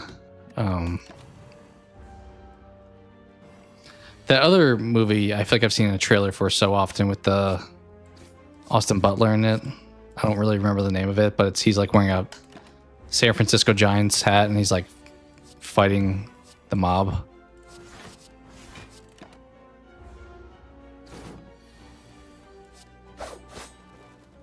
I don't know how I feel about those entirely, but I'm not like a massive action fan. I like action in movies, but if it's like that's the primary genre, I probably can like pass on most of them.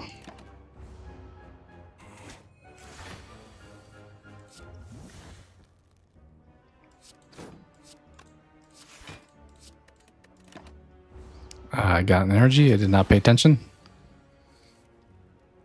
Man, this is... Should we just do this?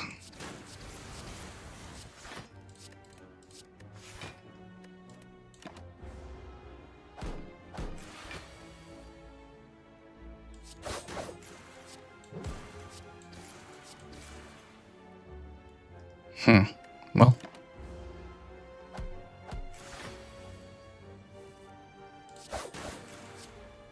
All right, we finally got him.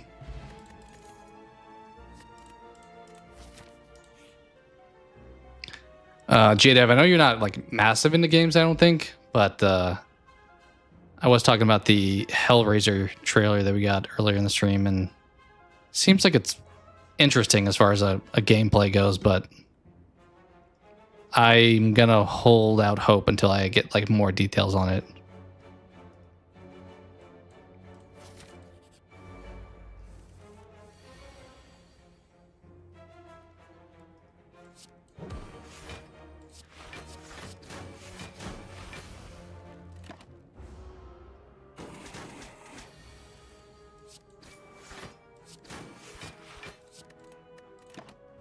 I keep forgetting to use that extra energy.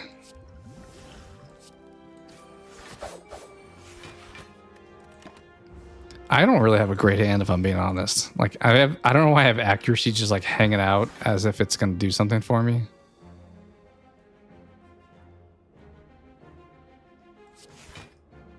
I think we're just gonna do this and get it out of my hand. You're down to 10. I mean, I would assume the higher you get, the more like seeing a drop of like 3 is probably going to be more likely, I would guess, because it's like a lower percentage of your total. Like 3 from 11,000 is like what is that, like 0.0 something, I'm imagining. But that's still like super annoying. I try to tell myself it's like gonna happen, so like don't be super discouraged when it does.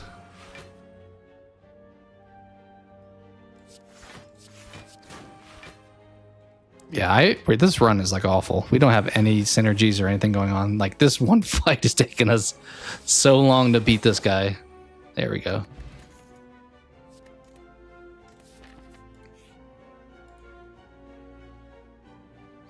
I think too, in general, like I try to view it.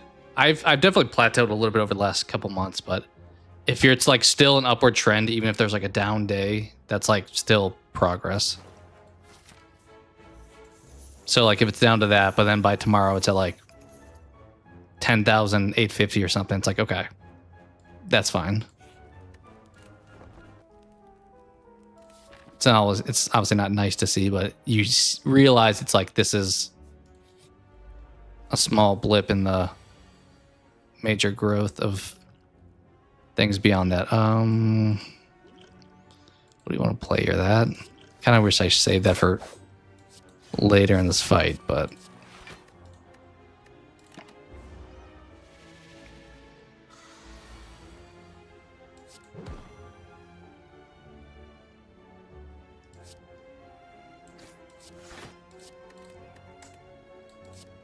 okay, I remember that time, barely. We may ultimately like lose here, honestly. Like this is, I'm on the second act and I have like a starter hand plus like a couple just like waste of space cards in my hand.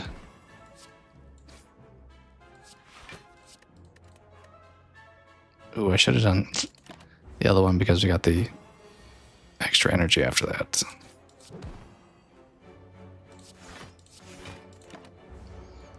Yeah, we're killing everybody extremely slow. Might as well do that and take something there.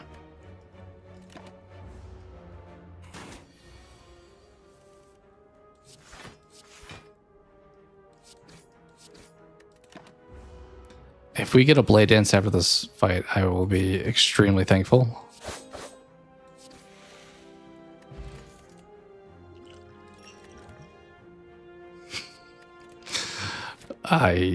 We have zero plan here. All right, let's heal. We also have like no relics. Literally, there's only one, and I don't really discard stuff, so.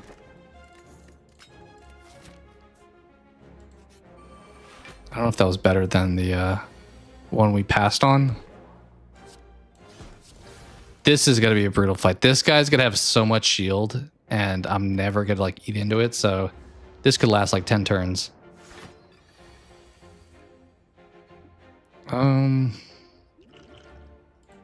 Sure.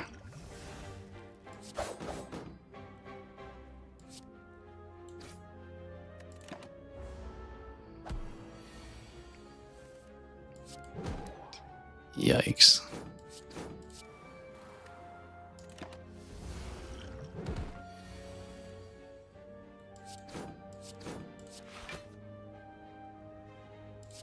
Guess we get an extra block if we do that, but then we're stuck with that card.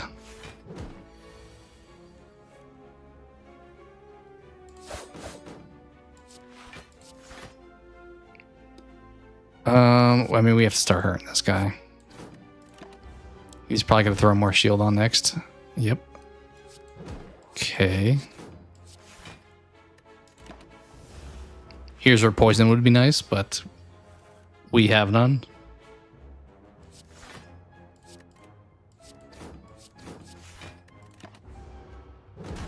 Yeah, we may just die to this guy because we're just doing no damage. He's got to get another shield here. I would play that if it would matter. You know what? There. Okay, he gave me a blade dance. Oof. I don't think we can take on an elite, honestly, so I don't know if they're going to offer us the third key on Act 3. If they don't, then we're just probably not going to go for it. Weaken you. Start going for this dude, and then block.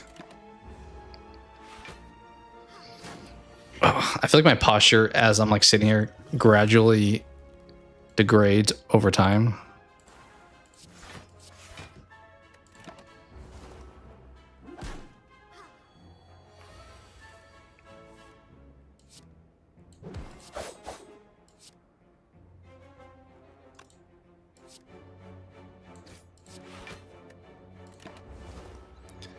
Yeah, that combo of that relic doesn't really work with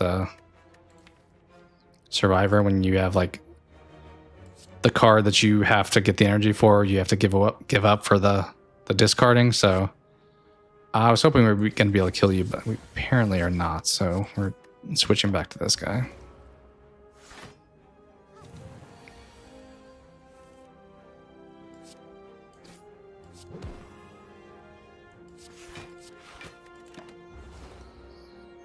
This is one of my longest fights, or like hands in general, to try to beat these regular enemies. It's like taken forever because we don't have anything other than strikes and defends.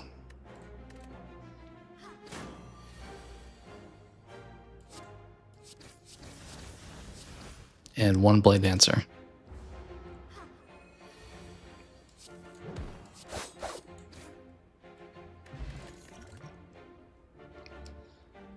We'll grab adrenaline.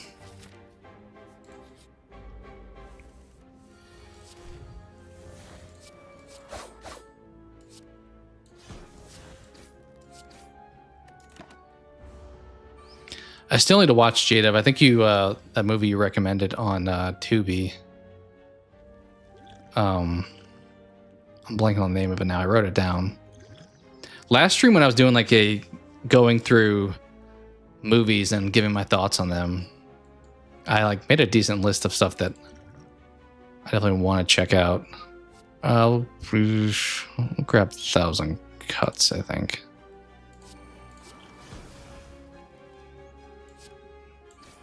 Is that guy dead now? Low lives? Yeah, I think that was it. But last stream, at the early part of it, I ran through like a random movie generator and like was giving my thoughts on the ones I'd seen, and there was a decent number of movies that I had not seen, but I was like, that's got a good review. I need to check that out now.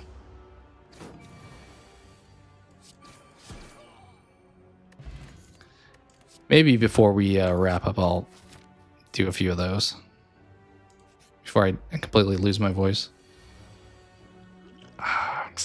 Yeah, well, kind of want that against the boss, actually. We'll take that, though, I guess. Okay. Should do decent numbers on this guy now.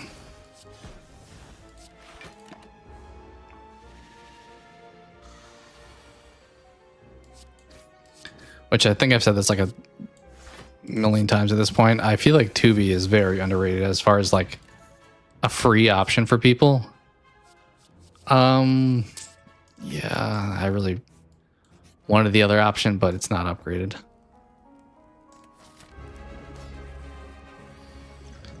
We probably just hit you with the vulnerable. That seems like the right choice.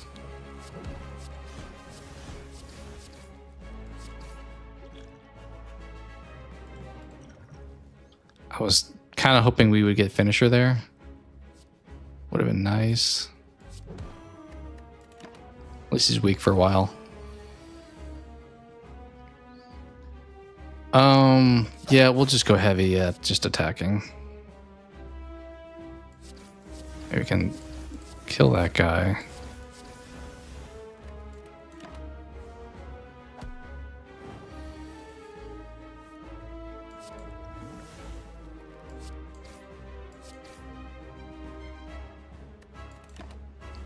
Don't like taking that much damage.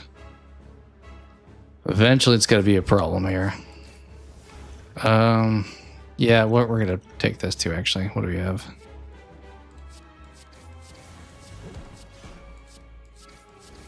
Finisher there would have been nice. That's kind of what I was hoping to pull there, or something with vulnerable. Okay. Currently dead. So let's not do that. I think we swap you out there.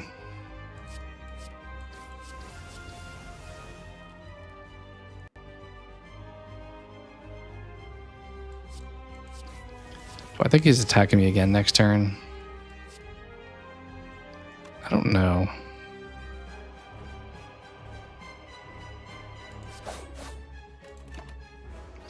I only have 4 relics this far in the game. That is not a good sign. Like, also, me being weak makes this so difficult. We may be dead because he's going to bring his homies back, I think. And they're all...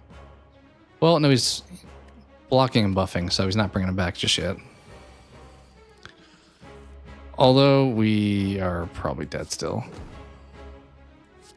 The inevitable finally happened. All right, as I said, that run was super sloppy with the cards we wound up getting, so not surprising that didn't go super well. All right, maybe as I said, before wrapping up, we'll do some movie stuff here. Let me pop over. Where do I grab? I didn't really plan for this, so doing this a little impulsively. I think it was something like that. And anybody in chat, feel free to chime in as well. Why is this not darker? Is it because I'm on... Yeah. Yeah, that was why. All right. So last time I did both, all genres, and then just horror. We'll probably just do some horror-based ones for today. At least starting things off. Should I lock it to decades? Yeah, last time I also did like 80s to today. Just because, like, I mean, there would be some 70 movies I'm familiar with, but like if you go like 60s and prior, it's like I'm not gonna know any of those horror movies. Let's throw up the randomizer here. All right, let me now. I'll leave it on that. That should be in the right spot. Let me throw the. Where is that? There. Okay, cool. It's on screen. So, as I said, we're just going to kind of close out the stream doing this kind of like I did last stream. Just there's a random movie genre I have here where it's like, all right, this is specifically horror themed movies that I tagged here. I've never heard of The Wrath. It's got a 40 out of 100 from a lot of these people on the side that you can't see on your side, but I don't know anything about it, so I can't speak to it. It doesn't look like my kind of movie. I don't know, this like costume, it like is giving me Tron vibes, but oh, it's also called The Wraith. What am I saying? It's The Wraith, not The Wrath. I don't know if this character is the Wraith. The Wraith makes me think like ghostly entity, or if I'm playing Halo, a vehicle. You really liked that one when you were a kid. Okay, so it's an older movie. I guess it kind of gives off older movie vibes. Like trying to be futuristic, good like graphics, but clearly a dated movie. So it's, I'm assuming, got like questionable CGI. I've never heard of it. Is there anyone famous in it? 80s? Yeah, that's the vibe I got. Who's in this? I'm gonna look this up on the side here. But I personally can't speak to it since I've never seen it. But you said JDev that you dug it. Charlie Sheen, I'm kind of mixed on him. I mean, he's not in a lot of stuff I've like really watched. But I'm not like a massive Charlie Sheen fan. Okay. Well, not one I've seen, but sounds like you kind of dug it. I'm hoping we don't get like the exact same movies we got last time because I'm not sure like what the population of this random generator is, but we'll see. Because we did get a few, I think, repeated. The Possession. This feels like something I would have seen, but once again, I don't think I remember it. It does only have like a 13 out of 100 from people that have reviewed it. So I'm assuming not great. I've talked about this before, but I'm not big into like spiritual horror. So if like it's a really good movie, I'll probably still like it. But this gives me like very bad Exorcist vibes. I don't know if I remember this one. Have I seen this? I don't think I have. Sometimes the movie posters they use here are not like the main one that I would have seen before, but this is on Tubi. Yeah, it's gotten pretty rough reviews. Who's in it? Jeffrey Dean Morgan. Okay, here's yet your Walking Dead cast here. I think he's the only one I recognize, though, so I don't know if that's a good thing.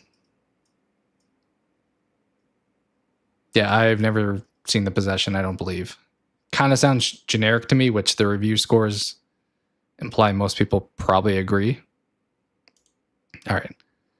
Becky, I did watch this one actually. Kind of surprising because this feels like kind of a unknown one. Reviews on the side over here are like all over the board. We have a 41 out of 100, 77 out of 100, and 59 out of 100. So varying opinions here. I don't think 77 really makes sense. I don't remember I don't think it had like the best reviews when I checked it out, but I watched it a couple years ago, I think. Because they made a sequel, I believe, also. But I think I was intrigued by the idea of Kevin James being like a villain.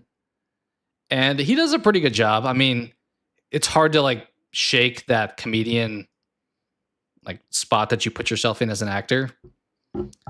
So I think given that, he did a decent job. Like I know someone like his buddy Adam Sandler has kind of done a good job at bouncing around outside of comedy. He wasn't like the most intimidating character. Like I feel like he looks more intimidating in this poster than he acted in the movie.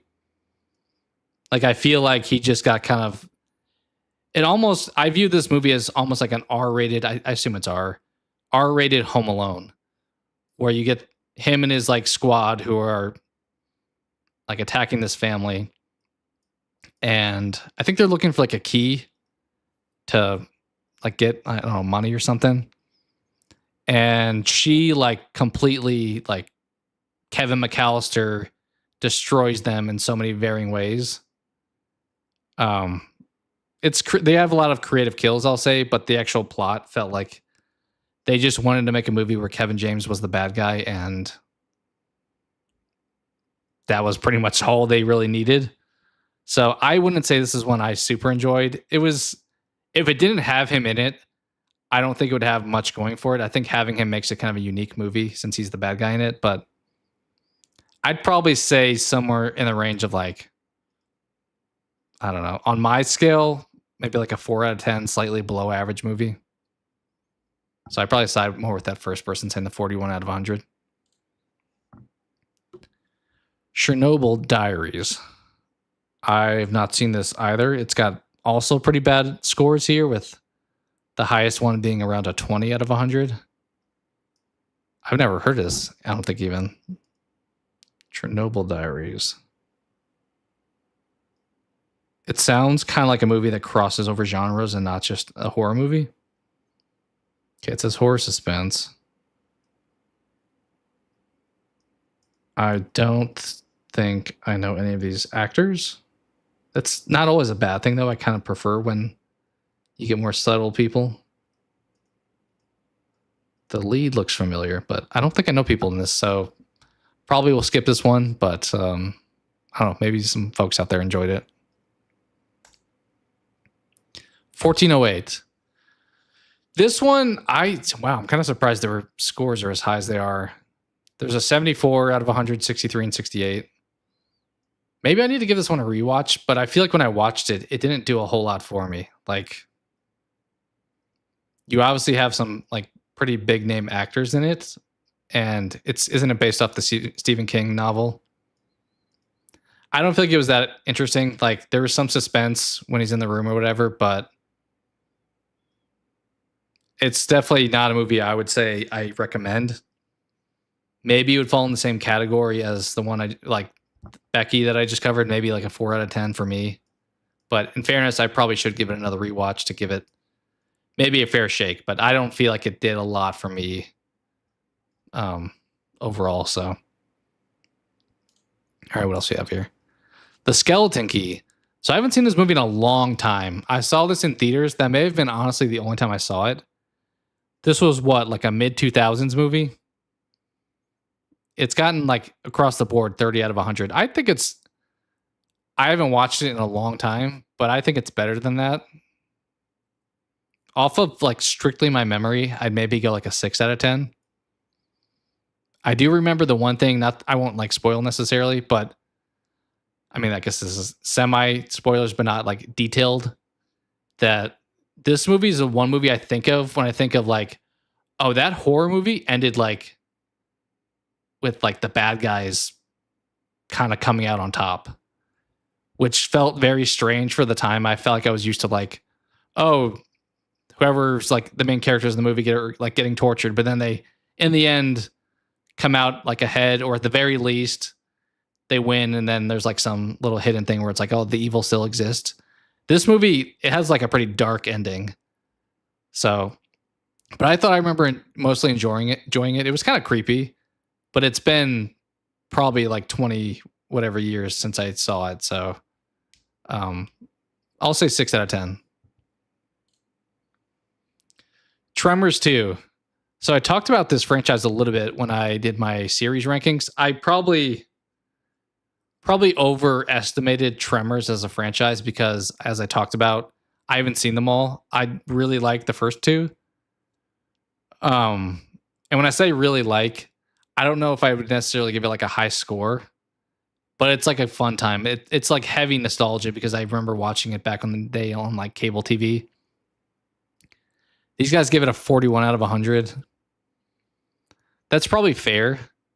This is the one I believe Kevin Bacon's not in it. They have his partner, I forgot his name, is kind of like the main character here.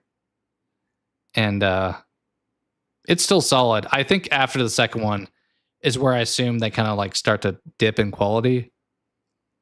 Just going off of like semi memory, I'd probably say like a 6 out of 10 for this also. But one I need to rewatch again. I did watch the first one last year, but I did not watch Tremors 2.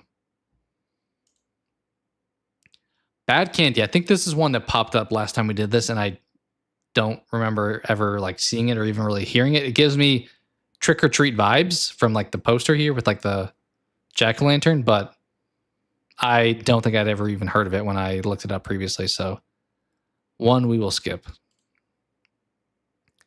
Deliver Us from Evil. This sounds familiar. This is kind of like the Possession that we talked about earlier, where it's like, that sounds like a movie I've seen. Reviews for this are awful. 5 out of 100. That's a half.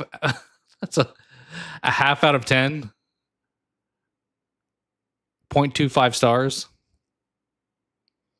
It can't be that bad, right? If I've seen this, which I don't think I have, I just think it has a very generic title that seems like something I could have seen. I can't imagine it's good based off of that reviews, but you never know. Maybe it's a kind of a sleeper for people. The Green Inferno. Don't know this one either. We're on kind of a bad streak of me actually knowing any of these. The Autopsy of Jane Doe. So I know this movie, but I've never seen it. It's got 80 out of 100. Maybe one worth me checking out then. This is also one of those like Exorcist type of movies, right?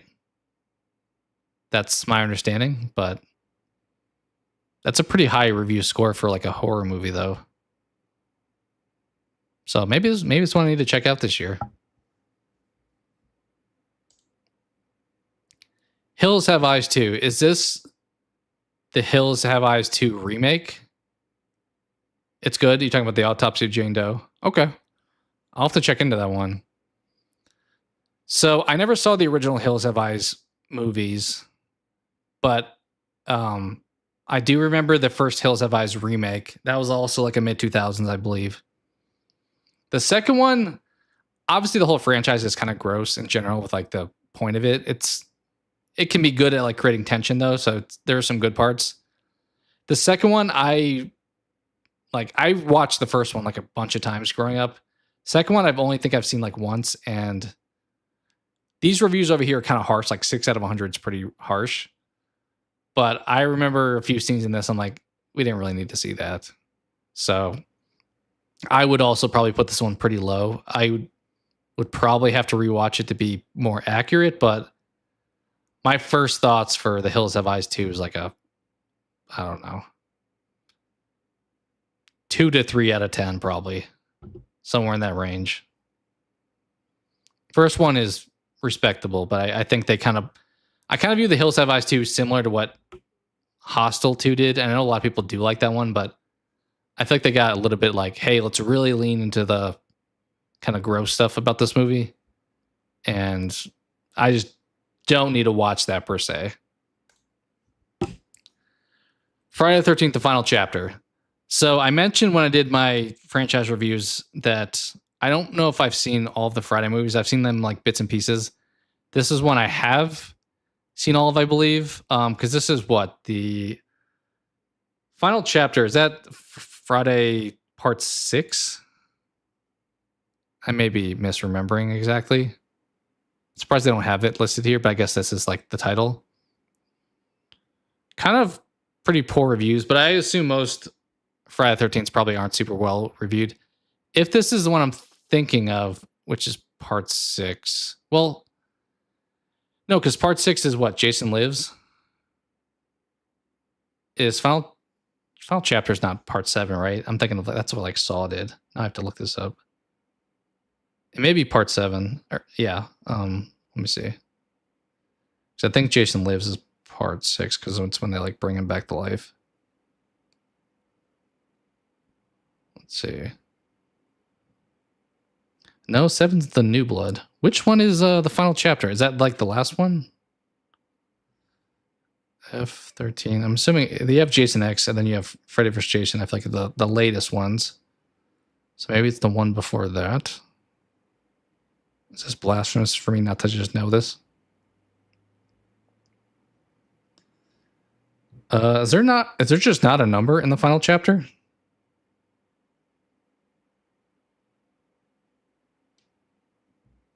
Which one is it though? Like in the series, as far as it's a sequel to Friday the 13th Part 3 and the fourth. Oh, okay. I have seen this one. So it's part 4. Part 4 was called the final chapter? I guess that checks out. I have seen this one. It was okay. I feel like I more so like Jason as an icon than like really dig the movies. This was when they were trying to be a little bit more serious. I feel like from part 6, if I recall, is like kind of when they get a little bit more silly with like bringing him back to life. But this one was okay overall. I don't think I would give it 5 out of 100. That's kind of disrespectful. I don't know how high I would go with it. I'd have to like probably actually review it. But I would say, I don't know, that 5 to 6 territory. Something like that. The Thing, obviously super well reviewed on here, so it's got like a 90 out of 100 on this. I believe when I reviewed it last year during Halloween, I gave it an 8 out of 10, which is probably where I would still put it. I know it's like super beloved. It's a lot of people's favorite horror movie. I do really dig the practical effects, but there is some of the plot that I feel like whenever I watch it, like, I don't know, from like 20 to 30 minutes into the movie until like act 3, there's a bit of a lull outside of when they're like putting their hands through that guy's chest. A lot of it, there's like obviously they're trying to build suspense and make you question who's bad or whatever. But I feel like there's parts to it that are a little bit slower, and on like rewatch, I'm like, okay, I kind of know where things are headed. So some of those scenes kind of drag on a little bit longer than they need to, but it's still a great movie. Obviously, giving it an 8 out of 10 is still super high. I'm just saying that's the reason I don't give it like a 10 out of 10 or anything like that. But it's a cool concept. I really like things where you're trying to figure out who the bad guy is when it comes to like games, movies, whatever. Because this is, I mean, it's not really who done it. It's more like a Invasion of the Body Snatchers style, but it's a good time. All right, we'll do, is 10 too many? I would say 10 more that I actually have seen. I may be a little brief on what I say about them. So Friday Part 3, this is one I can confidently say I've not seen all of in one sitting. So I probably won't review this one. Although, I don't know, the people really like, I'm trying to think the ones that people really enjoy. Like, I think Part 4 and Part 6 are the two that really come to mind. Part 3, though, was the first time he has his like hockey mask, I believe, because he's not really in the first movie. Second movie, he's like Baghead, right? And then Part 3, I think, is when he gets his iconic Jason look. 3D doesn't scream like super great to me, but aesthetically, I feel like we get peak Jason's appearance here. But I haven't watched it like recently enough to chime in, so I'll skip that one. The Endless. I've never heard of this. It's got an 80 out of 100, though. Well, I don't know, Jada, if you're still here. Have you seen this one? The Endless. Let me see.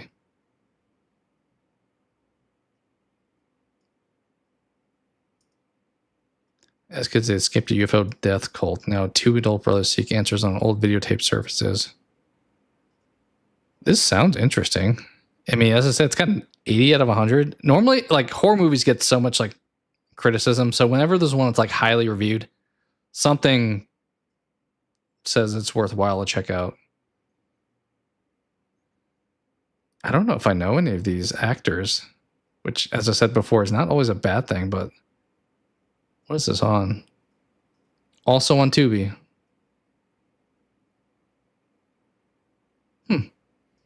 I made, I'm going to take a note of this one. Actually, I'll also write down, where's that file that I had last time? Let's write down The Autopsy of Jane Doe and The Endless. Hey, what's up, Snook? Appreciate you hopping in at least for a little bit. Hope you're doing well, man. Look forward to your next live stream, too. I always love hopping in there and talking about the latest pickups, but appreciate you hopping in here. We probably are wrapping up pretty soon. I played some Slay the Spire earlier, and I'm just kind of doing a quick movie randomizer, and if I've seen the movie, giving some brief thoughts on it, and then if I haven't seen it, kind of flying past it. But as I said, hope you're doing well, man. All right. As I said, I haven't seen this one, but it's gotten good feedback, so I'm definitely going to check it out. They, Them. Is that Kevin Bacon? I don't know if I know this movie. I'm assuming we're getting like a split personality type of thing with like a Jekyll and Hyde situation with him smiling and then frowning with the slice in his face there. I don't think I've seen this one, but I mean, Kevin Bacon's always decent. I think that definitely looks like him. It's hard to tell because he is cut in half, but I feel pretty confident that's him there. But I have not seen this one. Yeah, I need to get that scheduled. I'm doing well. The house is taking a lot of my time lately. That makes sense. I mean, that's the hard part when you have like other commitments you're trying to get to, especially if it is like a house thing that feels like obviously a higher priority thing, but then also it's hard to like have your setup if you're still like arranging some stuff. That is Kevin Bacon. Yeah, it definitely looks like him. Just a little bit weird of a slice there. I thought about doing, I don't know, I kind of have a weird on the channel balance of like people that like movie stuff, people that like game stuff, people that like collectible stuff. You can probably see, let me actually briefly hide that. figure art stuff back there. I thought about doing like a stream, doing like a top 10 in my collection type of thing, but have not done so thus far. But I think people tuned in quite a bit when I did a Comic-Con, like when they had the announcement video. So maybe I'll wind up doing that at some point soon. Saw 3. Okay, this is also horror themed, so if you're wondering why all these are like horror movies, that's why. Oh, we're building it. It's like running electric and plumbing. That can be tricky. I know, like those things, I feel like I've mostly outsourced. I feel like electric, because of like safety reasons, I'm like, I don't know if I feel confident doing some of those things. And then plumbing, obviously, similar situation. You want to make sure it's done right. That'd be dope. Yeah, I may wind up doing it then. Because I haven't done as much figure art stuff. I haven't picked up a whole lot recently. I did just order the Bakugo, and I thought about doing a review on that guy too. But I've kind of gotten into My Hero lately, so the Deku is sold out currently. So I may wind up, if he comes back in stock, grabbing him too. But Bakugo was like $20 off the other day, so I was like, yeah, I'll pick him up. Why not? But not too much on like the Dragon Ball front. I think like the good Majin Buu is supposed to be coming soon. And then I have the Broly and Cooler pre-ordered on P Bandai, but that's mostly it. So many are sitting on your desk. That's the hard part when you start picking them up and you're like, I am running out of space. Especially the big thing is boxes. Like, I have the boxes for all of the dudes behind me back there, and it's pretty much just like closet space. And sometimes I'm like, do I really need this? But at the same time, I do just leave the accessories in there, so they're kind of storage too. So it works out, but eventually it gets super crazy. That's also partially why I haven't gone down. I mean, also, I didn't watch Daima, but they've had a bunch of Daima stuff lately, and I just haven't gone down that line. I probably won't. Like, I know I think I posted about this the other day, but Glorio got announced recently, and he's like, I think $95, which feels kind of much for what he is. And maybe because he's kind of a niche character, they expect like the diehard fans are going to buy it no matter what. But I feel like the Daima line hasn't sold super well, so I'm surprised they're really continuing to push that at this point, especially since we haven't gotten like Super Saiyan 4 Goku or stuff like that. One Piece, Egghead, Luffy, Kaido, Sabo, DBZ. Oh, those are the ones you got coming up. DBZ. Oh, Zarbon, I'm assuming you mean. Did you grab the... I'm assuming you meant you grabbed the like beefed up Zarbon. He looked cool. I think my critique would be what a lot of people seem to think, is that his legs are very stocky. Like, it's kind of looks weird. He should be taller, but they kind of always do that with figure arts where they like skew towards the middle. But he looks a little goofy, but from like the waist up, he looks awesome. Oh, those are the ones on your desk. Gotcha. Okay. Oh, you said Zarbon Monster version. That's what you said. Got it. Naruto.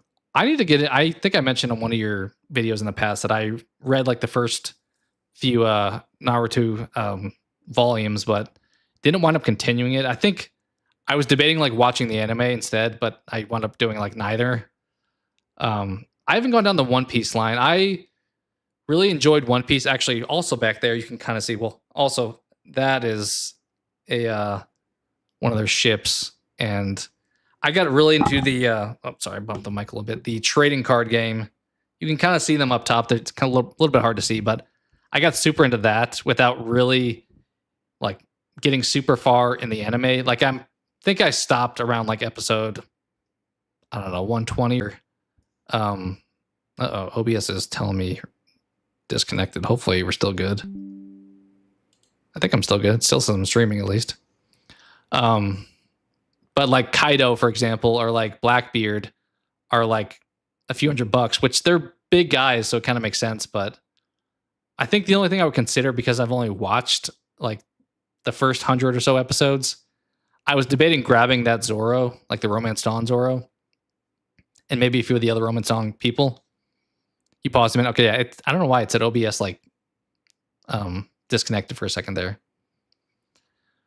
But I think the Zorro is the only one I really considered. I go back and forth between having like some characters from some lines as opposed to like really filling it out. Because with Dragon Ball, I've pretty much picked up all the ones that are of interest to me. But with like, I have technically, you probably can't even see them down there because they're like right there. But I have the Tanjiro from Demon Slayer, and I have Frieren from Frieren, obviously. But I don't really feel like I need to pick up more from those lines. I'm probably good with like the main character, which may look weird if they're like isolated, but there's definitely some where I'm like, yeah, I'll dive a little further, and others where I'm like, you know what, the main character is good enough for me. I don't want to talk about the ones I pre-ordered. That's fair. That's fair. Naruto is good. Better after the time skip. I always struggle with stuff like that, and I actually really enjoyed the first few volumes that I read. But whenever somebody's like, "Hey, this show gets really good at like season 4," I'm like, "Yeah, but I gotta watch seasons 1 through 3 first." But I assume Naruto is pretty good consistently, but maybe gets a little bit better. You finished One Piece volume 63 today. I'm assuming, I don't know how many volumes there are. I know there's 4 box sets, and they're obviously still continuing those. But that strikes me as like box set 3, maybe. Probably somewhere around there, I would guess. But that's impressive. I don't know. I feel like I've enjoyed One Piece, but I'm not like as passionate about it. Like, as I said, I played the card game, but I really just liked the mechanics of that as opposed to really dug the source material. I know it's kind of polarizing, but I did really like the One Piece live action. So when season 2 comes out for that, I'll probably check it out. And maybe I thought the One Piece was supposed to be coming out like already by now, but whenever that drops, maybe I'll check it out. Even though I've watched like the Romance Dawn stuff so much, so I feel like I'm gonna restart again if I watch that. Sanji, yeah, I saw the other Romance Dawn people, the Sanji and Usopp, East Blue. I think Usopp's already up for pre-order, and I think they just recently put out the news of the Sanji. I mean, we all kind of figured he was coming. They've kind of been weird about where they've like expanded, I feel like, when it comes to their One Piece line. Like, didn't we got like Bonnie, and then we got like Chopper. It feels like they kind of have like bounced around, as far as I can tell, at least. As opposed to like Dragon Ball, typically I feel like they try to do like one saga, even though I know you've talked about it. We've kind of been stuck in the Frieza saga for eternity, but I feel like the releases are more on an expected time frame.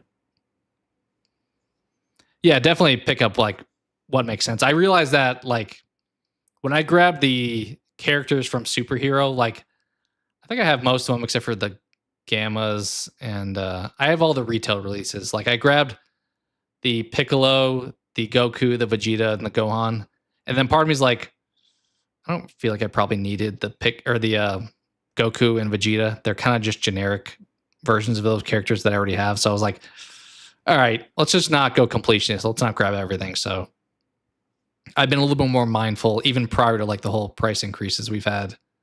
That's like, you don't need to grab them all. There are 109 volumes of One Piece. Okay. Got it. That's another one where I've heard people talk about like it getting really good after like, oh, like I'm gonna make this up, but it's like, oh, episode 600 it really picks up. I'm like, dude, that's so far from now. I can't like, how do you want me to get there? I have to watch the first however many to get to that point. But I think you've talked about it's probably a little bit faster if you read it as opposed to like watch the anime. Also, they're probably farther, I'm assuming, because I assume the manga comes out first. One Piece is following what Dragon Ball used to be. Dragon Ball used to do like 3 or 4. Yeah. We've kind of been, I mean, Daima obviously happened, so that probably is a big factor, but I feel like we've been kind of lacking on the Z releases as of late. Like, I would have thought we would have gotten a perfect cell like a year ago at this point, or a semi-perfect cell. Like they've really paused on the Cell Saga stuff. Like we still don't even have like a Kid Buu at this point too. And it's like it's kind of strange the ones they're focusing on.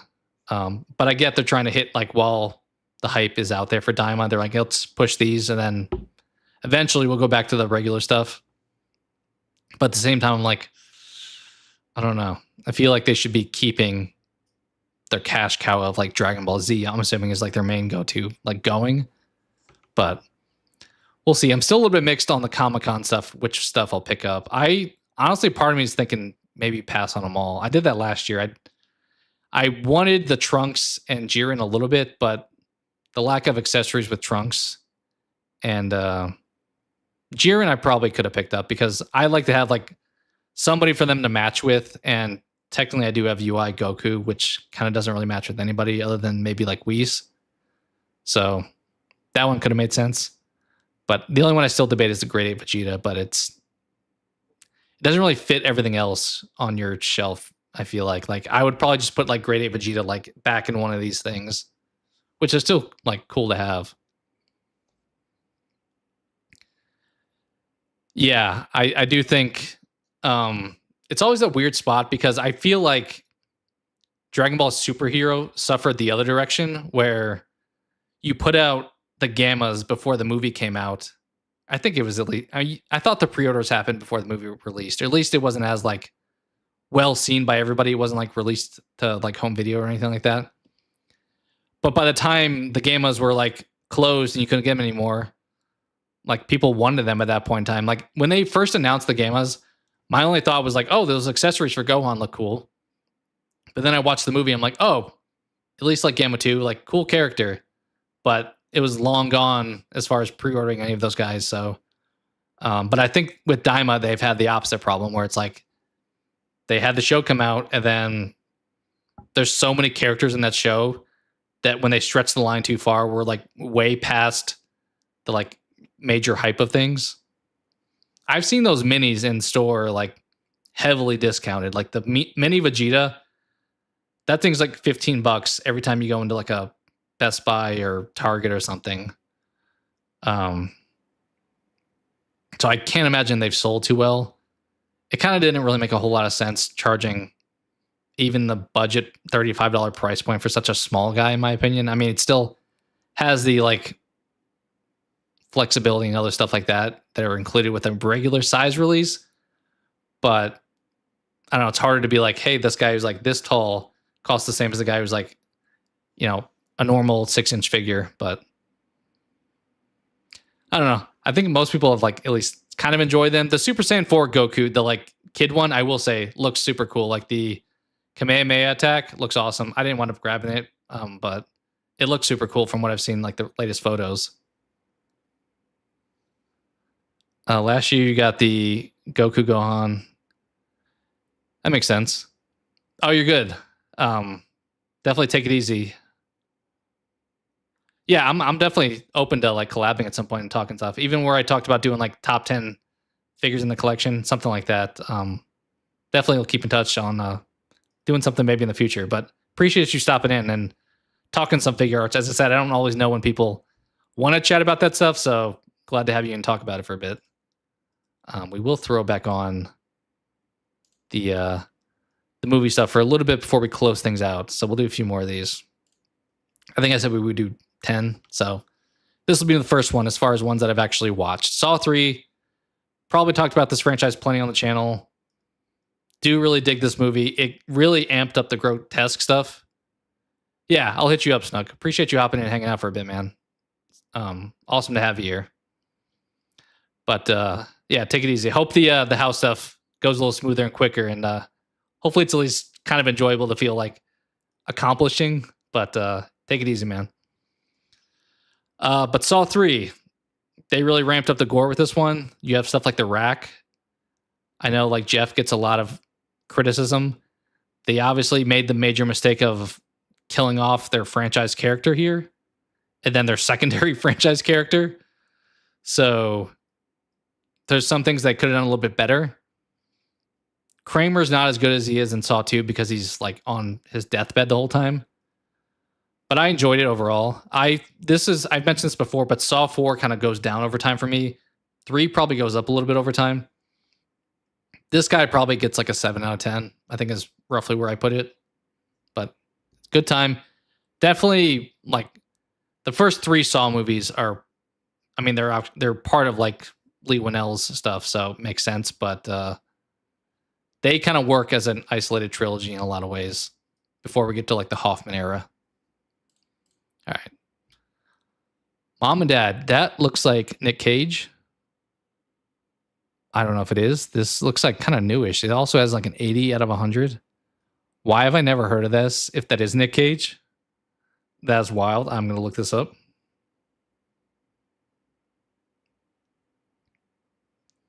I should have probably thrown on some music too while doing this, but we're a little late at this point. Mom and Dad. It does appear that's Nick Cage. And Selma Blair's in this too. It's a horror comedy. I kind of got that vibe based off the photo. It gives me very much like Shaun of the Dead appearance vibes. Carl and her younger brother Joshua have a strained relationship with their parents, but hell breaks loose when something unknown causes the parents to violently attack their children. Okay, so it's some kind of possession thing. Interesting. I would consider checking it out. I mean, Nick Cage is kind of always a wild card in movies, so haven't seen it though. Werewolves Within. I think we talked about this one last time, so I won't cover it again. The Haunting of Molly Hartley. Never heard of it. We have a 5 out of 100 as far as people's thoughts, so can't imagine it's too well received.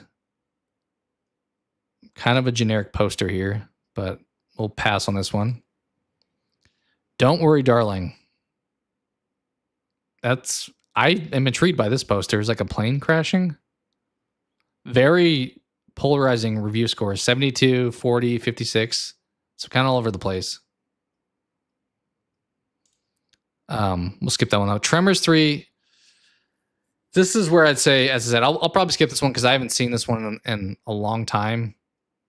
I don't know if I've seen any after 3, if I'm being honest. But they start to get super silly. I'll probably skip this one because, as I said, it's been long enough that I don't fully remember. Session 9. This sounds familiar, but I'm thinking of, I think, what was it, Number 9, that like animated movie, and what was the other one called? Session something. But I don't know if I've seen this. Let me see.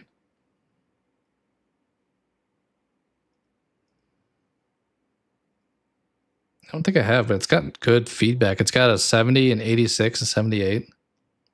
Who's in this one? I don't know if I know any of these actors. Josh Lucas, I do know. That, I think, is the guy that's from, like, not to be a total genre flip, but like Sweet Home Alabama and Stealth. It's not super revealing. It looks super creepy in the poster.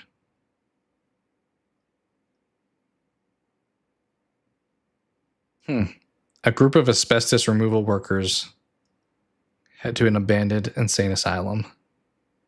So it feels like we're getting into a psychological horror element there. Could be good. Bodies, Bodies, Bodies. Wow, this has insane reviews. Are you serious? You can't see it, but the review scores over here, 86, 84, and 85. That is too high. I have seen Bodies, Bodies, Bodies, so I can speak to this one. I felt like it was very over the top as far as the movie goes. The reveal at the end, I won't spoil it, but it didn't do a whole lot for me. I don't know. I feel like you're supposed to like hate the characters because I felt like that's my takeaway, was like these people are not fun to watch. They're pretty insufferable. Honestly, I would give this movie like I would give it like a 3 out of 10 probably. I did not have a good time with it. Like, after watching it for the first time too, I can't imagine on a rewatch that it's much better because you know the twist, if you want to say a twist at the end. So Made it back. Oh, good to have you, Bryant. No, you're good. I'm just kind of closing out the stream more or less with reviewing some of what I did at the beginning of the last stream, where just running through some like random this specifically with horror movies and giving my thoughts if I've seen it, if I haven't, kind of just moving on unless people in the chat have seen it. But this one, as I was saying, like, I don't know how people are putting this as an 85 out of 100 because this was not the greatest. It has like Pete Davidson in it, and it felt like very. I was like frustrated with the characters. Like they were super annoying in my opinion. So I'm really surprised. I don't know if it's like the twist or like the message they were going for is why it's rated so high by these people, but I think 3 out of 10 is where I would put this. All right, let's see what else we got. Friend request. I think I talked about this one last time, so we won't go into it with this one. The Velocipaster. Ironically, I was just talking to somebody about this movie yesterday. I don't think I've ever actually seen it, but I'm well aware of it. As far as like, you have this raptor who's like a priest or whatever. I've never seen it, so I can't speak to it. It has a pretty good review scores. 60 out of 100 for like I feel like it's intended to be like a really low budget horror movie. I've heard of Raptor Jesus. I think this is like similar vibes from my understanding of it. I think I may have watched a trailer for it one time. Who went to extent for his sins, right? That feels like the tagline. I'm assuming that may be what they used. If not, that was pretty creative of you. Coming back for Velociraptor. I don't know if that is their tagline. If not, I'm extremely impressed that you came up with that, but that's awesome. I don't think I've ever seen these. I feel like you have to go into them. Kind of what I said about I Know What You Did Last Summer, but like times 10 and just be like, this is going to be a dumb movie. It's meant to be fun. Don't take it too seriously. But I have not seen it, so I can't fully judge it. Nerve. I've never heard of this. I'm trying to tell who that is. I don't know if let me quickly look. I don't know if I recognize these people. It's a Lionsgate film. Oh, that's Dave Franco? I can barely tell it's Dave Franco. And Emma Roberts? Yeah, I can see that now, actually. Her, I see. Him is still a little bit harder to see. Juliette Lewis is in this? Okay. Some decent names in it. I was literally talking about Dave Franco and not having seen him in a whole lot outside of 21 Jump Street, I feel like in the last however many years. I guess he's doing those like Now You See Me movies, but I feel like Together is really his, I don't know if it's like his big horror movie. But I have not heard of this. Let's see if I get a brief synopsis. All right, they're tired of living life on the sidelines. Pressured by friends, decided to join Nerve, a popular online game that challenges players to accept a series of dares. It's not long before the adrenaline-fueled competition requires to perform increasingly dangerous stunts. Finds herself in a high-stakes finale that will ultimately determine her entire future. Okay, it's on MGM as far as streaming. It's got like a 60 out of 100, so it feels kind of like middle of the road. It's giving me kind of like Stay Alive vibes. Maybe I'll check it out because I mean they're decent actors, but probably not high on my list to look at. When did it come out? 2016, about 9 years ago. Pearl. Okay, I have seen this one. I can talk about it. People on the side gave this one like a 90 out of 100, so obviously super well reviewed and respected. I know a lot of people view like the X trilogy as like really top tier modern horror. Hot take though, I am not as big into the franchise as a lot of people are. I will say Pearl may be my favorite of the three though. I would probably rank them Pearl X Maxine. But I don't know. It does a lot of creative things, like the closing monologue and just like creepy stare that Mia Goth does is well done. And her character overall is pretty unhinged, which is entertaining to watch. So, I mean, I would put Pearl 6 out of 10. As I said, I'm not as high on the trilogy as a lot of people. A lot of people put this in the 9-10 territory. It's probably like a 6 for me. It's an okay time. It's not like my favorite movie or franchise. Quiet Place Part 2. All right, this says like 80s out of 100. I don't think I've seen Part 2. I've seen parts of it, I think, on TV before, but I've never watched it in its entirety. Quiet Place is not a franchise I ever really got into. I know it's super popular and they've really expanded on it, but not one I can heavily speak to as far as my personal experience. So I'm probably going to skip this one.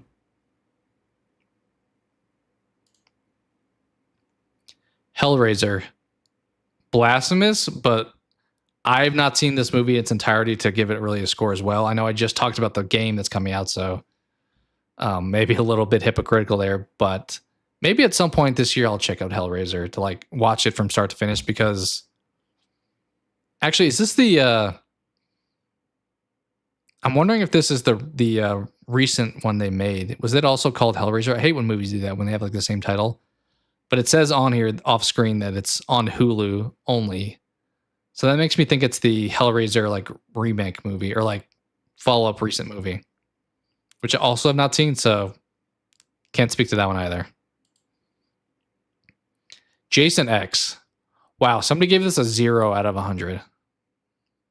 That's disrespectful. I've seen enough of this one that I could probably give my thoughts on it.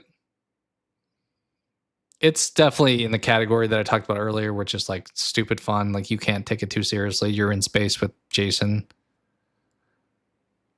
My like preliminary thoughts is something like 4 out of 10, like slightly below average, but I probably do need to watch it again to give it a like real thought. Giving it a 0 out of 100. That's, come on.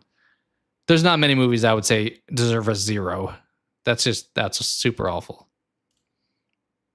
All right, we saw this one earlier and talked about it briefly, The Wraith. Talked about that one. Okay, fitting. Since we were talking, I Know What You Did Last Summer. So I mentioned I rewatched the original a few days ago before seeing the new one. This one I have not watched recently enough, so I don't want to judge it. I believe the girl in the middle is the girl that was in the end credit scene, I think, but not one that, as I said, I've seen recently enough. I know a lot of people dig like the franchise as a whole, so, but I'll skip this one for now. Aliens, I think we also talked about last time. Yeah, I'm pretty sure we did. Halloween Ends. I need to give this one a full watch as well. I really remember Halloween 2018 and Kills, but Ends I probably need to sit through and give that a full watch, like again, to get really the vibes of it. So I probably won't give it a score for now. 1922. I've never heard of this. Is that Thomas Jane? That kind of looks like Thomas Jane, but I've never heard of this movie. He's probably in some pretty obscure stuff though, periodically. Saw that one already. In the Earth. Haven't heard of this. I like the poster. Let's quickly look at the details on this guy. In the Earth. Another one on Tubi. Okay, so it seems like they're trying to find a cure for some virus. It seems like it's 28 days later adjacent as far as like vibes of the movie. False Positive. Haven't seen this one. I feel like doing this segment of just going through horror movies is like validating how much stuff I need to watch. Okay, Scream 5, which once again, I hate that they just rename it the same thing as the original, but I know this is Scream 5. So this one I really liked. It was a good return to form. You obviously introduced new characters that some of we've kind of not included for 7, some of we are including. I thought the killers maybe were a little bit weak, but it was a good time. They kind of did Dewey a little dirty. Stuff on the side says 72 out of 100. I think that's honestly probably about right.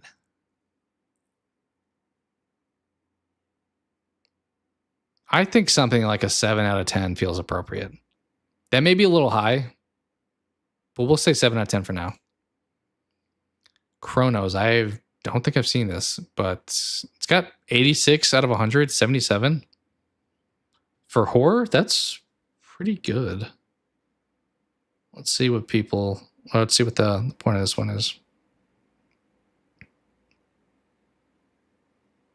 92. So it's a little older of a movie. It's got Ron Perlman. Huh. How have I never heard of this? Antique dealer stumbles across Kronos, a 400-year-old scarab that when it latches onto him grants him youth and eternal life, but also thirst for blood. Okay. Interesting. I mean, strictly because of the review scores, I'm interested, but... oh, it's a Guillermo del Toro movie. Makes sense, Ron Perlman's in it. I feel like all this stuff like Pacific Rim... did Del Toro do that and like Hellboy? I feel like I think of like the stuff that Ron Perlman's in. I'm like, they do a lot of stuff together. I Saw the Devil. Did I write this one down last time?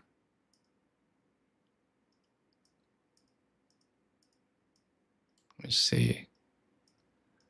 I don't think I did, but I don't know this movie. But you have me intrigued with a 90 out of 100.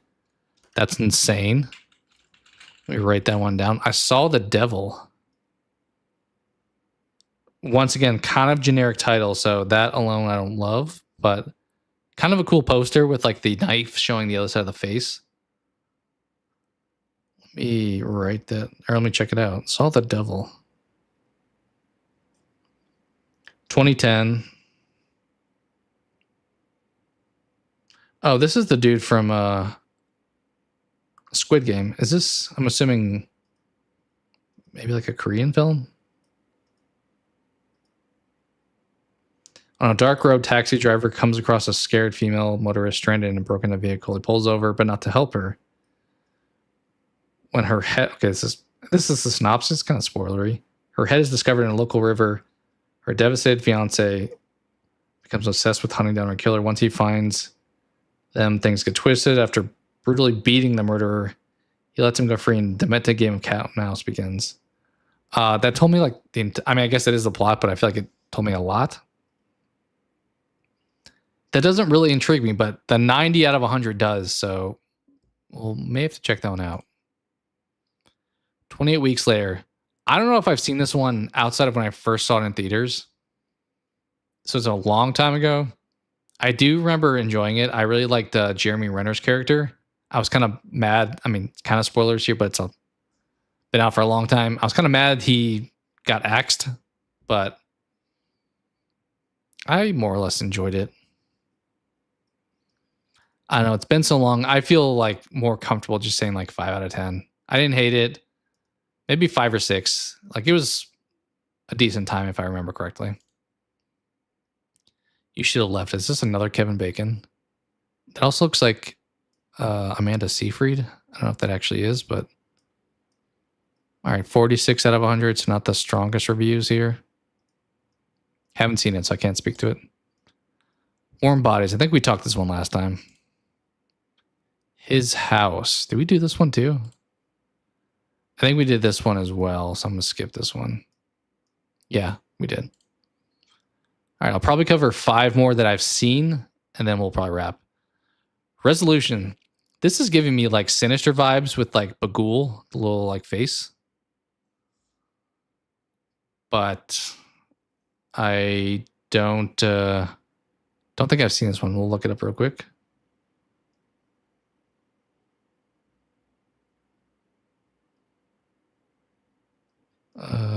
Resolution movie. 2012 horror mystery. What we got in this? I've seen this name a few times. Justin Benson. I don't think I actually really know him. Maybe I do. We got a drug addict live in a Dilapidated check. One day his friend shows up. He wants to cure Chris of his drug addiction and unceremoniously puts handcuffs on him. However, scary things suddenly begin to happen. That's very vague, but I guess that's fine. That's giving me like vibes of like him coming out this year where it's like taking drugs to try to be the best athlete. Nocturne. Don't think I know this one. I am intrigued by the poster. Are those like music notes coming out of her eyes? Kind of cool, but I don't think I know this one. Stay Alive we talked about last time. Human Centipede 2 I have not seen. It's this one may be deserving of the 0 out of 100 somebody gave it. Black Box. I don't think I know this one either. Anna and the Apocalypse. This feels like barely a horror movie based off the cover.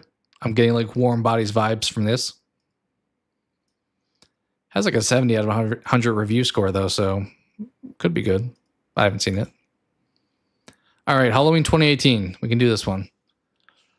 We have kind of an average of a 70 out of 100 on the review score. I don't think that's far off from true. That may be a little bit higher than I would put it. Halloween 2018. It was a good, like, this is one I also saw in a screener before it came out in theaters back in the day. I think for now we'll say like a 6 out of 10. I don't love the ending. It's a little cheesy with the whole like luring Michael in thing that they do. But I liked the like, it puts you in like the October festive mood with like the scenery around it and stuff. Also, they kind of, I didn't love what they did to the cop, and the whole like doctor thing was a little bit goofy. Like they were trying to do the Loomis thing all over again. Obviously, they brought the cop back, but I thought he wound up dying in that movie. So I thought it was an above average movie, but it's probably not like a top tier. So we'll say 6 out of 10. All right, so 4 more. All right, we already did Jason X. The Collector. This is one I've thought about doing a review on because I watched it last year, maybe. Kind of low review scores, surprisingly. We got a 15 out of 100, 4 out of 100, and a 9 out of 100. I thought people really loved this movie. I feel like whenever I hear people talk about The Collector, it's like this like cult classic that is amazing that you need to check out. I know they're like supposed to have like the third one come out at some point.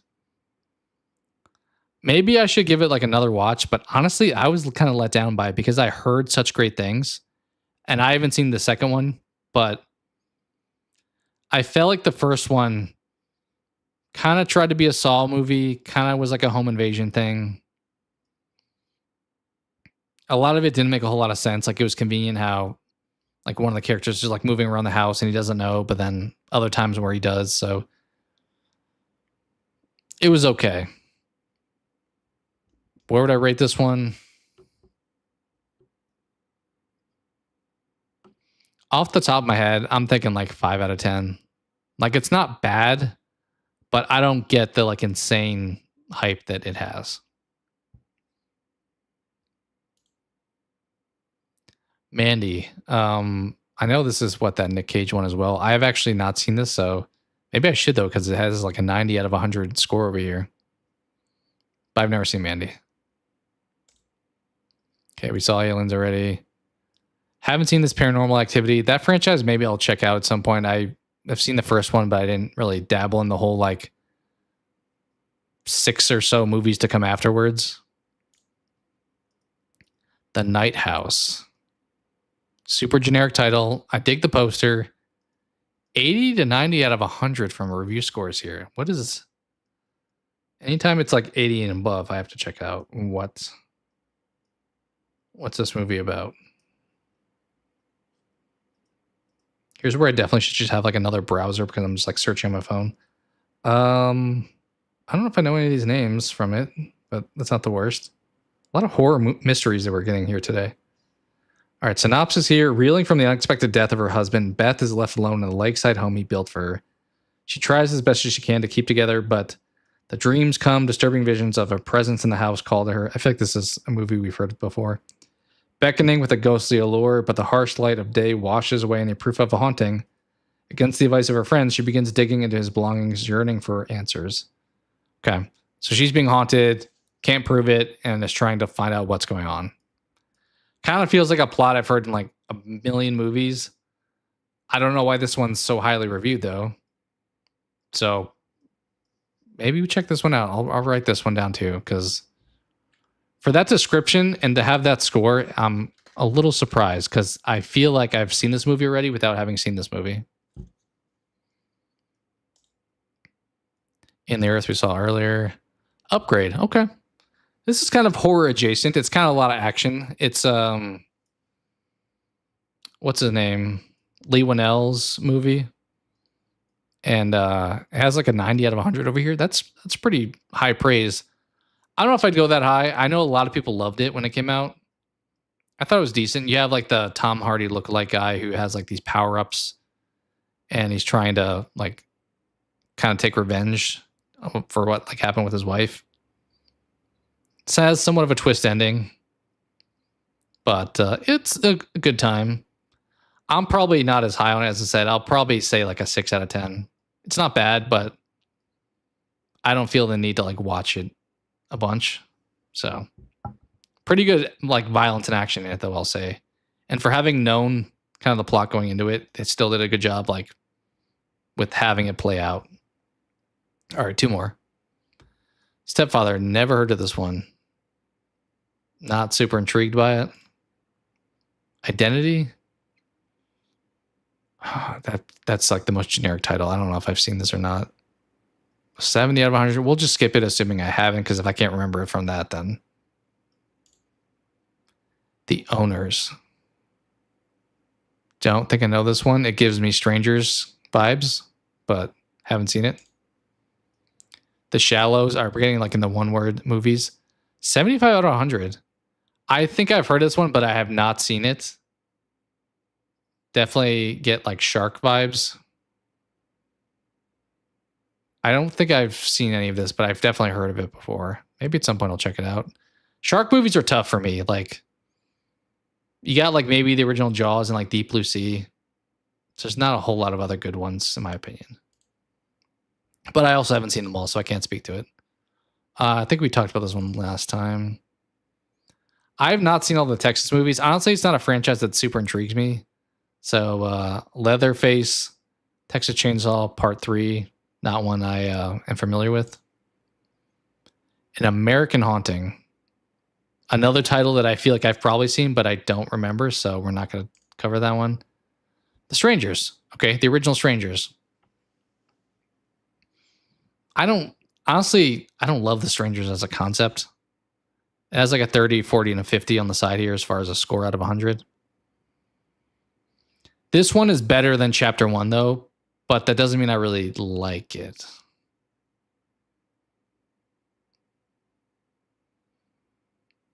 Is 4 out of 10 too harsh? I want to say 4 out of 10, probably. I think I gave Chapter 1 like a 2. It's definitely better than Chapter 1, but it still doesn't do like a whole lot for me. It's like, okay, they're coming, they're messing with you. It's kind of probably better as like a first-time watch as opposed to like a repeated viewing because you know what happens ultimately.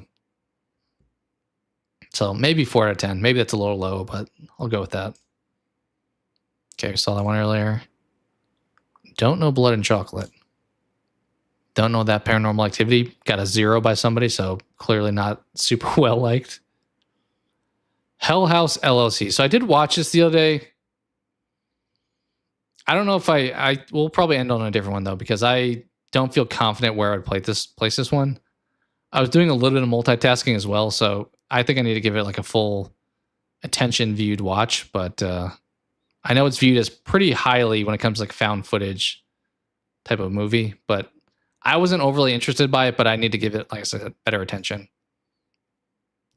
The Invitation. Don't know if I've seen that. We're going to assume not. Crawl. Okay, we can do this one. Well received. 82, 86, and 84, so pretty high. I think the movie did a pretty good job as giving you, like, similar to like shark movies. This gave you that creepy, like, Lake Placid-esque vibe when it comes to alligators. I think the whole setup of like why they're trapped, not the strongest. Like they're going back to like, she's like a bad relationship with her father, and they're trying to work on that as they're trying to survive. The gas station scene was pretty cool. And it's very tense when they're like trying to move from room to room in the house and do different things. So I honestly thought it was decent.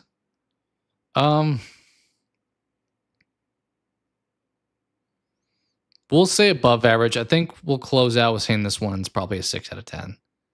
Maybe it could be a little higher, but I don't think I've watched it more than once, and it'd be a little bit of a stretch to give it too much more. I also don't feel compelled to watch it after watching it once, so rewatchability is a big factor for me, and if I don't feel like overly the need, then that kind of impacts it a little bit, but 6 out of 10, above average, I'll say for now. All right. I've kind of rambled on long enough, so we will turn that off. As I said, I probably should turn on some music, but it's all right. I've been talking the whole time anyway. So we'll wrap things up. Appreciate anyone hopping in, kind of recapping. Brian, thank you for being here. Snook, I appreciate you hopping in and hanging out for a bit. JDev, appreciate you as well. Chris, Eli, thank you as well. It's kind of funny that I don't know, I'm thankful for people coming in and hanging out just for the sake of hanging out, because I feel like based off of who I know hopped in the chat, it's very like all over the place interests. Like Bryant, obviously you're have the interest when it comes to like the Slay the Spire or like the indie dev type stuff. Snook obviously with like the Dragon Ball figure arts connection. JDev and Eli and probably more interested in like the horror movie type stuff or shows. And then with Chris, I know we kind of connected with the Resident Evil gameplay, so some horror games and movies as well too. So it's fun to see people kind of hang out and just chatting, even though you may have just only had an interest in one thing that I was covering. But it's awesome to see people like want to chill, even if it's not like their top interest level. I'm just here to keep you company. Appreciate that, JDev. Appreciate that as always. I know Slay the Spire is not like your go-to thing, so thank you for hanging out and chatting about anything. As I said, pretty much always on these streams, unless there's like a really dedicated topic. Even then, always open to talk about like other stuff going on, like whether it be Dexter or other horror movies coming out, stuff like that. So probably we'll wrap things up for now. We've been streaming for a few hours, so I think that's probably a good place to call things. As mentioned, I would like to do I Know What You Did Last Summer review. I don't know how much I can really talk about that without really spoiling things. Maybe I'll wind up getting to that this week. We'll see. Obviously, Dexter drops tomorrow. I'd like to be good about having a schedule release that, but it's been kind of a rough last couple of weeks, so I appreciate people's patience with that. But that's kind of like upcoming stuff. As I mentioned, on the movie front, Weapons doesn't come out until like the second week of August, and that's probably the next thing I will check out as far as like theater releases. We have Dexter ongoing, obviously. I mentioned earlier that ordered a My Hero Academia figure, so may wind up doing something with that when that comes in. I think it's supposed to come in tomorrow, so a little bit of everything when it comes to stuff here on the channel. When it comes to horror movies, TV shows, anime figures. So as I mentioned earlier, appreciate anyone hanging out, even if it's not something necessarily that's like your go-to thing. I appreciate you just being here and chilling. So, and let me know, I guess, people's feedback too. If you're watching this at any point, if you'd like to talk about more about certain things, I am up for considering that too. So, but I've rambled on long enough. JDev, appreciate you being there, and everyone else that was in here earlier in the stream, thank you as well. But other than that, I will catch you guys next time. Thanks. Take it easy.